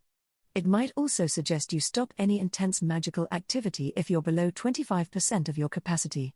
Would you like to activate it now? Celine: yes, activate the timer for now, for a duration of 3 hours. And set the energy monitor to alert me when it's at 30%, but give me an extra warning if I reach 10%. I'd rather not faint due to a miscalculation. System. Settings activated. Warnings adjusted. Now you can explore your ideas with greater security. Celine: perfect. And how about I practice somewhere like Diagon Alley first? It'll be safer than playing with a Horcrux or a basilisk. For now. The system informs you, before reaching Diagon Alley, you must acquire the first Hogwarts letter for Harry Potter and use your blood to write your name on it and burn it. According to your ambitious plan, you must have the Philosopher's Stone to obtain the State Alchemist's version. Celine, thoughtful, begins to devise her next move. Celine: system, before I do anything in Diagon Alley, it seems I need to get that first Hogwarts letter for Harry Potter. But I need more details. How and where exactly do I get that letter? And why burn it after writing my name in blood? System. The letter is currently in the Dursleys' possession and will be in their hands in a few days. At this point in the timeline, it hasn't been sent yet and they haven't destroyed it as they will later, but you must act quickly. The reason for burning it after signing it is that it would become a magical bridge. That is, writing your name will link your magical essence to the Hogwarts system, but destroying it with fire will seal it within the system as an undetectable anomaly. This will allow you to access Hogwarts records as an unofficial student, ideal for what you're planning. Celine, intrigued and excited, smiles, ingenious. And about the blood? Is it a magical requirement or a dramatic whim? System. It's a magical requirement. The blood strengthens the connection between your magical essence and the enchanted paper of the card. Celine begins to plan the robbery. First, I'll use my stealth to enter the Dursleys' house undetected. Once inside, I'll identify the letter. It will probably be hidden or neglected, but the system can help me locate it precisely. Then, I'll sign it in my blood and burn it in a safe place to avoid attracting the attention of the Dursleys or any wizards who might be watching. Celine, now, the Philosopher's Stone. How much does this plan interfere with my entry into Gringotts? System. To obtain the Philosopher's Stone, you'll need to enter the bank. But remember, Getting your Hogwarts letter first will give you more magical tools and access. However, both missions shouldn't be delayed. Act quickly and precisely. Celine nods decisively, ready to take her first step, stealing the letter.